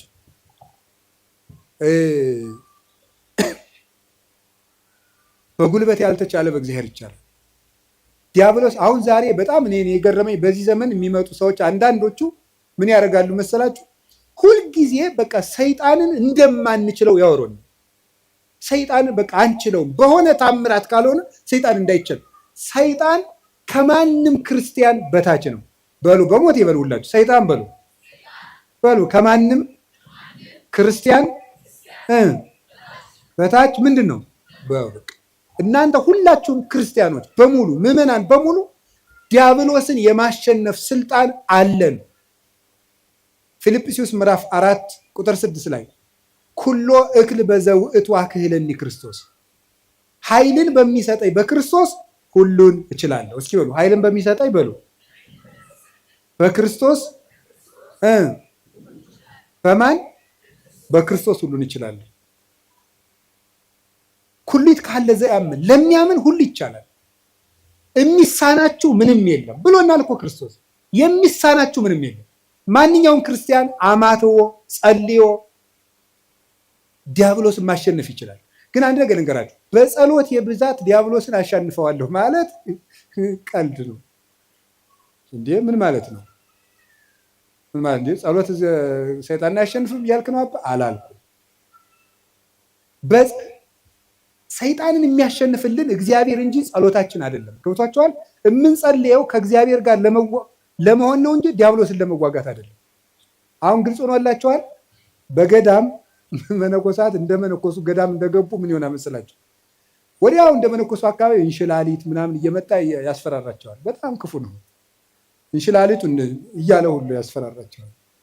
እንዲሁ ምንኩስና አሁን እንደዚህ መሽለምለም እንዳይመስላችሁ ቢጫ ቢጫ አድርጎ እንደገባ ነው ስቃይ። አሁን ከፈለገ ምን ያደርገው? እንሽላሊቱን ሲጸልይ ፊት ለፊቱ እንሽላሊት ይመጣል። ከዛ ሲበላ ደግሞ የቅድሙን እንሽላሊት ነው እኮ የምትበላ ይለዋል ሰይጣን በጆሮ ማለት ጦሙን እንዲሁ ስለሚፈልግ ማለት ነው። ይዋጋዋል። እና ጀማሪ መነኩሴ ያልገባው ፈሊጥ ያላወቀው ምን ይላል መሰላችሁ? እንሽላሊቱ ማታ ሲመጣ ምንድን ነው ያደርገው? ፍካሬ ዘጻድቃን ወዘኃጥአን መዝሙር ዘዳዊት ሃሌሉያ ሲል እንሽላሊቱ አላለቀም፣ አልሄድም አለ። ዘወር ብሎ ያየዋል ደግሞ አለ ነው 150 ነው የምዘልቀው ዛሬ ሰብህ ወለእግዚአብሔር በቅዱሳን አልሄድም። በቃ እንደዚያ እያደረገ አይደል ነው። አሁን ደግሞ እስኪ እንታያለን። በስግደት ደግሞ 300 ሲሰግድ አለ። ለምንድን ነው የማይሸሸው ሲባል ይሄ ሰውዬ በሐሳቡ በምኑ ነው አሸንፈዋለሁ ብሎ የሚያስበው? በጸሎት በእግዚአብሔር ቸርነት ቢል ግን አንድ አቡነ ዘበሰማያት እንዳለ ይጠፋል። ስለዚህ ክርስቶስ ተኮር ክርስትና እንጂ ሰይጣን ተኮር ክርስትና የለም። ገባችሁ? ክርስቶስን ለማግኘት ጸልዩ እንጂ ሰይጣንን ለማሸነፍ እያላችሁ አትጸልዩ። አንድ አባት ያል ተናግረዋል። አንድ የበረሃ አባት ሰይጣንን እያሰብክ የምትጸልይ ከሆነ አታሸንፈውም፣ በጉልበት አትሸንፈውም። እንዲሁም ምን ብሎ ይናገር 20ኛው ክፍለ ዘመን ላይ የጻፈ አባት ነው እና ምን ብሎ ይናገር መስላችሁ? አንተ ጥይት ብትተኩስ እሱ ኒውክሊየር ይተኩሳል። ከ50 ዓመት በፊት የተጻፈ መጽሐፍ ነው። ሰይጣንን ለማሸነፍ አንተ ጥይት ተኩስ ኒውክሊየር ይተኩሳል። ለምን? የ7000 ዓመት የውጊያ ልምድ ያለው ጀግና ነው እሱ። አይሆንልህም። ሰይጣንን በጉልበት አሸንፉ። በቀን 400 ሰግዳለሁ ሰይጣንን እቀጠቅጠዋለሁ ይላል አንዳንዱ። 4 ሚሊዮን አድርገው አትቀጠቅጠው። ስግደት ቀንሶ አላልኩም፣ ስንፍናም አላስተማርኩም። በደንብ እንድሰሙኝ ስለምፈልግ ግን በስግደታችን ብዛት በጸሎታችን ብዛት እናሸንፋለን ማለት ትዕቢት ነው። የሚያሸንፈው ማን ነው? ንገሩ። እግዚአብሔር ነው የሚያሸንፈው። እኔ ቅዱስ እንጦንስን እኮ መጡ። ቅዱስ እንጦንስ ከባቱ ከሚጸልዩበት መሃል ምን ወስድ አጋንንት በሙሉ የሰውዬ እንግዲህ ብለው ማስወጣት ሳቃታቸው ቢሉ አንድ ቀን እስቲ አውሬውን እንሆንበትና እንደራጅና ብሎ ተደራጅተው ምን ወጡ? አንተ እባቡን፣ አንተ ደግሞ አይጥውን፣ አንተ ደግሞ እንዲስቅ ይሆነ አንድ እንደው ይገርማል እኮ አባ ፓምቦ የሚባለው ሰይጣን ራሱ ለመፈተን አባ ፓምቦ የሚባለውን አባት ለመፈተን ሰይጣን ምናል በጣም ብዙ ሻጋንንት አልስቅም ብሎ አርመሞ ያዘ አባት ነው። እንዲስቅ በጣም ብዙ ሺህ አጋንንት አንድ ብርሌ ማንሳት አቅቷቸው ያሳዩታል። እንዲስቅ ማለት ነው። እሱ ግን መሳቁን ትቶም እንዳለ ታውቃላችሁ። ይሄ የሚያሳየው አቅመ ቢስነታችሁን ነው አላቸው። እንኳን ሊስቅ ማለት ነው። ሰይጣን በማሳቅም በምን ስልቱ ብዙ ነው። ወደ እንጦንስ ሲመጡ ዘንዶ ሆኖ ይመጣል፣ እንደ እባብ የሚያፏጫል። አስባችሁታል መመናን? ዘንዶ ቢመጣባችሁ ዘንዶ ብዙ ሲሆን ከዛ ደግሞ እባብ ቢመጣ ከዛ ደግሞ ጊንጥ ቢመጣ እንደገና ነብር ቢመጣ እንደገና አንበሳ ቢመጣ እንደገና ጅብ ቢመጣ አይጥም ቢመጣ ኧረ እኔ ራሱ አይጥ ራሱ አሁን ሌሊት አሁን አይጥ መጣ ደህና ናችሁ ብትል አታስፈራ? ያ ሁሉ እንደ ሰው እየተነጋገረ እያፏጨ መጣ። እንዲህ እኮ ይገርማል እኮ። ምንድን ነው ያላቸው? ይሄ የሚያሳየው አቅም እንደሌላችሁ ነው አለሱ። አቅም ቢኖራችሁ ኑሮ ለእኔ እኮ አንዱ ጅብ ይበቃኛል። አቅም ስለሌላችሁ ግን ብዙ ናችሁ መጣችሁ። ይሄ አቅም የላችሁም፣ ግን እኔ አቅም የለኝም ክርስቶስ ይዋጋችሁ እንጂ ሲላቸው ሁሉ ብትን ብለው ጠፉ። ክርስቶስ ይዋጋችሁ እኔ አቅም የሌለኝ ሰው ነኝ በማለቱ ማለት ነው። ስለዚህ እግዚአብሔር ይርዳን ነው እንጂ ተመስገን። እኔ እንደው አንዳንድ ደጋግ ምዕመናን ራሱ ሳገኛቸው ተመስገን ይሄው 5 ዓመቴ ነው መቁጠሪያ ቆጥራለሁ፣ አብይ ጾም ጾማለሁ፣ ሰይጣንን እየቀጠቀጥኩት ነው። እሱ ነው እየቀጠቀጠ ያለ ጌታ። እንደዚህ ማለት በራሱ መቀጥቀጥ እኮ ነው። እውነቴን እኮ ነው። ሰይጣንን ተመስገን ነው እየቀጠቀጥኩት ነው አይባልም። ሰይጣንን የሚቀጠቅጠው ማን ነው? ምን አለ? እግዚአብሔር አምላከ ሰላም ይቀጥቅጦ ለሰላም ታይተ እገሪክሙ፣ የሰላም አምላክ እግዚአብሔር ሰይጣንን ከእግራችሁ በታች ይቀጥቅጠው ብሏል። ሮሜ 16:16 ላይ ዲያብሎስን በጉልበታችን አናሸንፈው፣ በእግዚአብሔር ቸርነት ግን እናሸንፈዋለን። ስለዚህ ዲያብሎስ ከኛ አቅም በታች ነው፣ በእግዚአብሔር ቸርነት እችላለሁ በሉ። እንትን ካልሄድኩ ሰይጣን አይወጣም፣ እንትን ካልሄድኩ እንትን ሰይጣን አይወጣም እያላችሁ እንደዚህ አትበሉ። ዲያብሎስን ዓለምን የሚያሸንፈው እምነታችንና ከክርስቶስ ጋር መኖራችን ነው። ጌታችን ኢየሱስ ክርስቶስ እውነተኛ ብርሃን ነው፣ ዲያብሎስ ደግሞ ጨለማ ነው። ብርሃን ደግሞ ጨለማ ባለበት አይኖርም። ወደ ብርሃን ፊታችንን እንዙር። ዲያብሎስ በእኛ ላይ አቅም የለውም እና እጃችሁን አትስጡ። ማንም ሊጫወትባችሁ አይገባም። ይሄ ጠንቋዩ ሁላ እየመጣ እየሮጠ በእውነቱ ሰይጣን ማን ትባላለህ? ሰይፉ ጨንገር የትና ያስካት ትምህርት ቤት ምንድን ነው? እንዲህ ያለ ነገር ነውር አይደለም እንዴ? ማን ነው የደገመባት? ያክስቷ ልጅ እንዲህ ይሄ ነውር አይደለም? እግዚአብሔር እስቲ ጠብ የሚዘራ ታምር ያደርጋል? እስቲ ንገሩኝ በሞቴ ሌላውን ንገሩኝና እግዚአብሔር ሰው እንዲጣላ ይፈልጋል? አሁን አጋንንት በሚለፈልፉበት ስንት ሰው ተጣልቷል፣ በሞት እየተፈላለገ ነው ያለ። እገሌ ደግሞብኝ ነው ሀብት ያልሳካልኝ አለ፣ እገሌ ደግሞብኝ ነው ትምህርት ሳይሳካ ይቀር እየተባለ። እግዚአብሔር እኮ የፍቅር አምላክ ነው። አጋንንትን ሲያወጣ ዝም ብሎ ያወጣቸዋል። የእግዚአብሔር ታምር ሌላ ችግር ፈጥሮ አይሄድም። ትክክል አይደለም። ስለዚህ የእግዚአብሔር ቤተሰቦች አጋንንትን የምንዋጋው ከእግዚአብሔር ጋር በመሆን ነው። ከማን ጋር ነው? ከእግዚአብሔር ጋር የምንሆነው ምንድን ነው? የማቴዎስ ወንጌል ምዕራፍ 28 ቁጥር 19 ላይ አነ ይሄሉ ምስሌክሙ እስከ ልቀት ዓለም፣ እኔ እስከ ዓለም ፍጻሜ ከእናንተ ጋር ነኝ ብሏል። ለማን ያላቸው? ለሐዋርያት በሉ። ለማን? እኔ እስከ ዓለም ፍጻሜ ከማን ጋር ነኝ? ሐዋርያት ዛሬ አሉ፣ በስጋ አሉ፣ በእናንተ ቤተ ክርስቲያን እኖራለሁ እያላቸው። ስለዚህ ከእግዚአብሔር ጋር ለመኖር ቤተ ክርስቲያን ውስጥ አትጥፉ። እንዲያው ንገራችሁ እንዲያው ሰይጣን የሚያስለቅቅ ጸበል የትኛው ነው? የዮሐንስ መጥምቅ ይሻላል። አቡነ ተክለ ሃይማኖት ጥሩ ናቸው አሉ። የሚካኤል ነው ጥሩ። የትኛውም ቤተ ክርስቲያን ውስጥ አጋንንት ይሸነፋል። እስኪ በሉ የትኛውም በሉ። ቤተ ክርስቲያን ውስጥ ማን ይሸንፋል? አጋንንት ይሸነፋል። ከቤተ ክርስቲያን ጋር ህብረት ይኖራችሁ። ሚካኤል ከሆነ ደብራችሁ ሚካኤል ጋር ህብረት፣ እዚያው ሁኑ። እዚያው ክርስቶስ አለ። ገብርኤል ከሆነ እዚያው ህብረታችሁ፣ እዚያው ህብረታችሁ ውስጥ አትነጠሩ። የክርስቶስ ህዋስ መሆናችንን ጠብቁ። ክርስቲያን የክርስቶስ ህዋስ ነው። ህዋሱ የሚበሰብሰው ከአካሉ ተቆርጦ ሲጣል ነው። ካልተቆረጥን እኛን የሚነካን የለም። ህዋሱ ቤተክርስቲያን አካሉ ናት። ክርስቶስ ራስ ነው። እኛ ደግሞ ይች ጣት ናት። እችን ጣት ምስጥ የሚበላት ተቆርጣ ስትወድቅ ነው። ከአካሏ ጋር ከኖረች የሚነካት የለም። ቤተክርስቲያን የክርስቶስ አካል ናት። ከቤተክርስቲያን ጋር ህብረት ካለን ዲያብሎስ እኛን መንጠቅ አይችልም። እግዚአብሔር ከሁላችን ጋር ይሁን። የመጨረሻው አምስተኛው እግዚአብሔር ለምን ሰይጣን እንዲፈትነን ይፈቅድለታል? አምስተኛው ከፈተናው ስለምናተርፍ ነው። እስኪ በሉ ድገሙ። ስለምናተርፍ ወይም ደግሞ ምን ስለምናገኝበት ይመስላችኋል?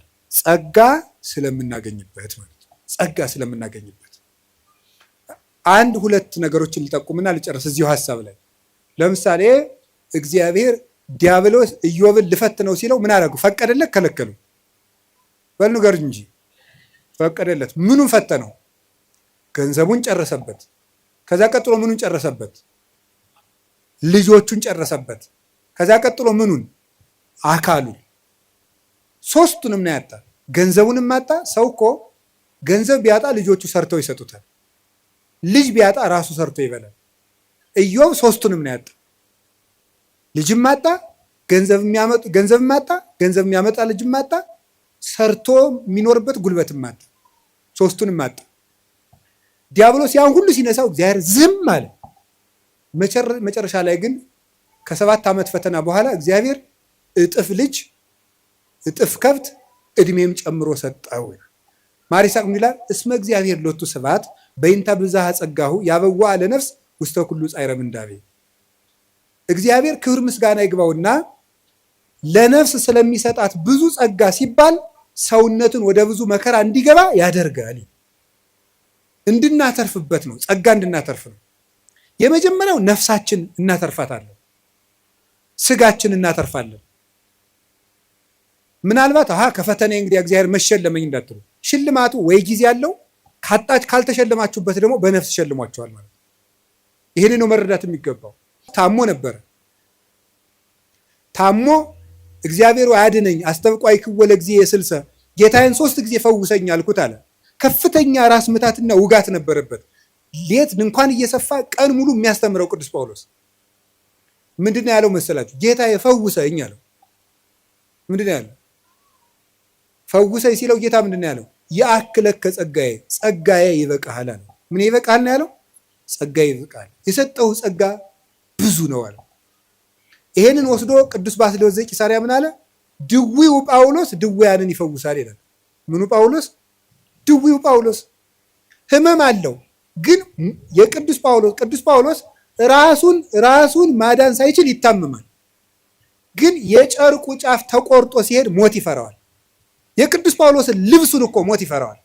ከጨርቁ ጫፍ ተቆርጦ ሄዶ ከሞተ ሰው ላይ ሲጣል ሙት ይቀሰቀስ ነበረ። ሞትን የሚሽር ስልጣን ያገኘው ታሞ ነው። መታመም ጸጋ ያሰጣል። ስለዚህ እግዚአብሔር ለምንድን ነው የሁሉ መከራ የሚያደርገው ሲባል እንድናተርፍበት ነው። እንድናተርፍ ስለሚፈልግ እግዚአብሔር ሰይጣን ሲፈትንን ዝም ይለዋል። ባኮቴት በምስጋና በትዕግስት ከተቀበልነው ሁሉም ነገር ለትርፍ ነው። መንግስተ ሰማያትን እናተርፍበታለን። ደስታን እናተርፍበታለን። ኦርቶዶክሳዊነት ማለት መከራ ውስጥ ገብቶ ደስታን ማግኘት ነው። ክርስቲያን ሆናችሁ ደስታን ማንም እንዳይነጥቃችሁ የምትፈልጉ ከሆነ ሁልጊዜ ስታዝኑ ነው የምትኖሩ።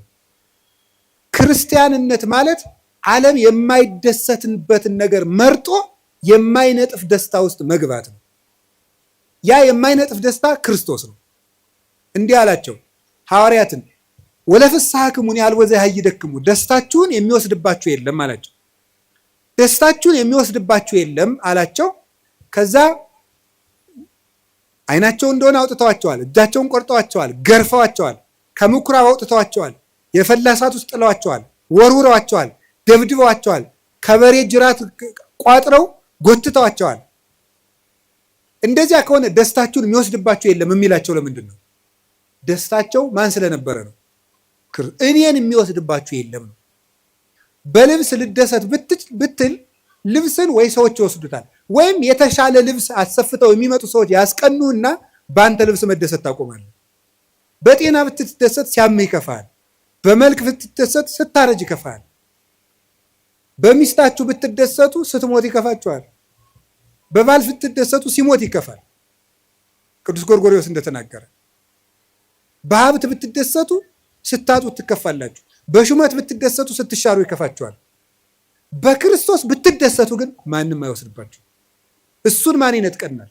ሁሉ ይወሰዳል። የማይወሰድ ሀብት ክርስቶስ ነው። ስለዚህ ቅዱስ ጳውሎስ ምን አለ? እላችኋለሁ በክርስቶስ ደስ ይበላችሁ አለ። እላችኋለሁ በማን ደስ ይበላችሁ አለ? ደግሜ እላችኋለሁ በክርስቶስ ደስ ይበላችሁ አለ። ሁልጊዜ በጌታ ደስ ይበላችሁ አለ። ለምንድን ነው ሁልጊዜ በጌታ ደስ ይበላችሁ? አሁን ምግብ ሁልጊዜ ማስደሰት ይችላል? እስኪ አሁን ጧት የበላነውን ምግብ ማታ እንደገናም ጧት አያስደስትም። አንድ ልብስ እኮ እንደውም ጥሩ ልብስ የሚያስደስተው አልፈን ስለምንለብሰው። ሁሉ ነገር ሁልጊዜ አያስደስትም። አንድ ቀን ቢያስደስት፣ ክርስቶስ ግን ሁልጊዜ ደስታችን ነው። ይሄን ደስታ ለማግኘት የማያልቅ ደስታ ለማግኘት ጥቂት ደስታዎቻችን እንድናጣ ይፈቅዳል ክርስቶስ። የማይነጥፈው ደስታችን መድኃኔዓለም ነው። የልቡናችን ደስታ፣ የነፍሳችን ረሃብ፣ ጥጋባችን፣ የልቡናችን ዘውድ፣ የሰውነታችን ትምክት እርሱ ክርስቶስ ነው። ሁልጊዜ በክርስቶስ ደስ ይበላችሁ። ወስብሐት ለእግዚአብሔር።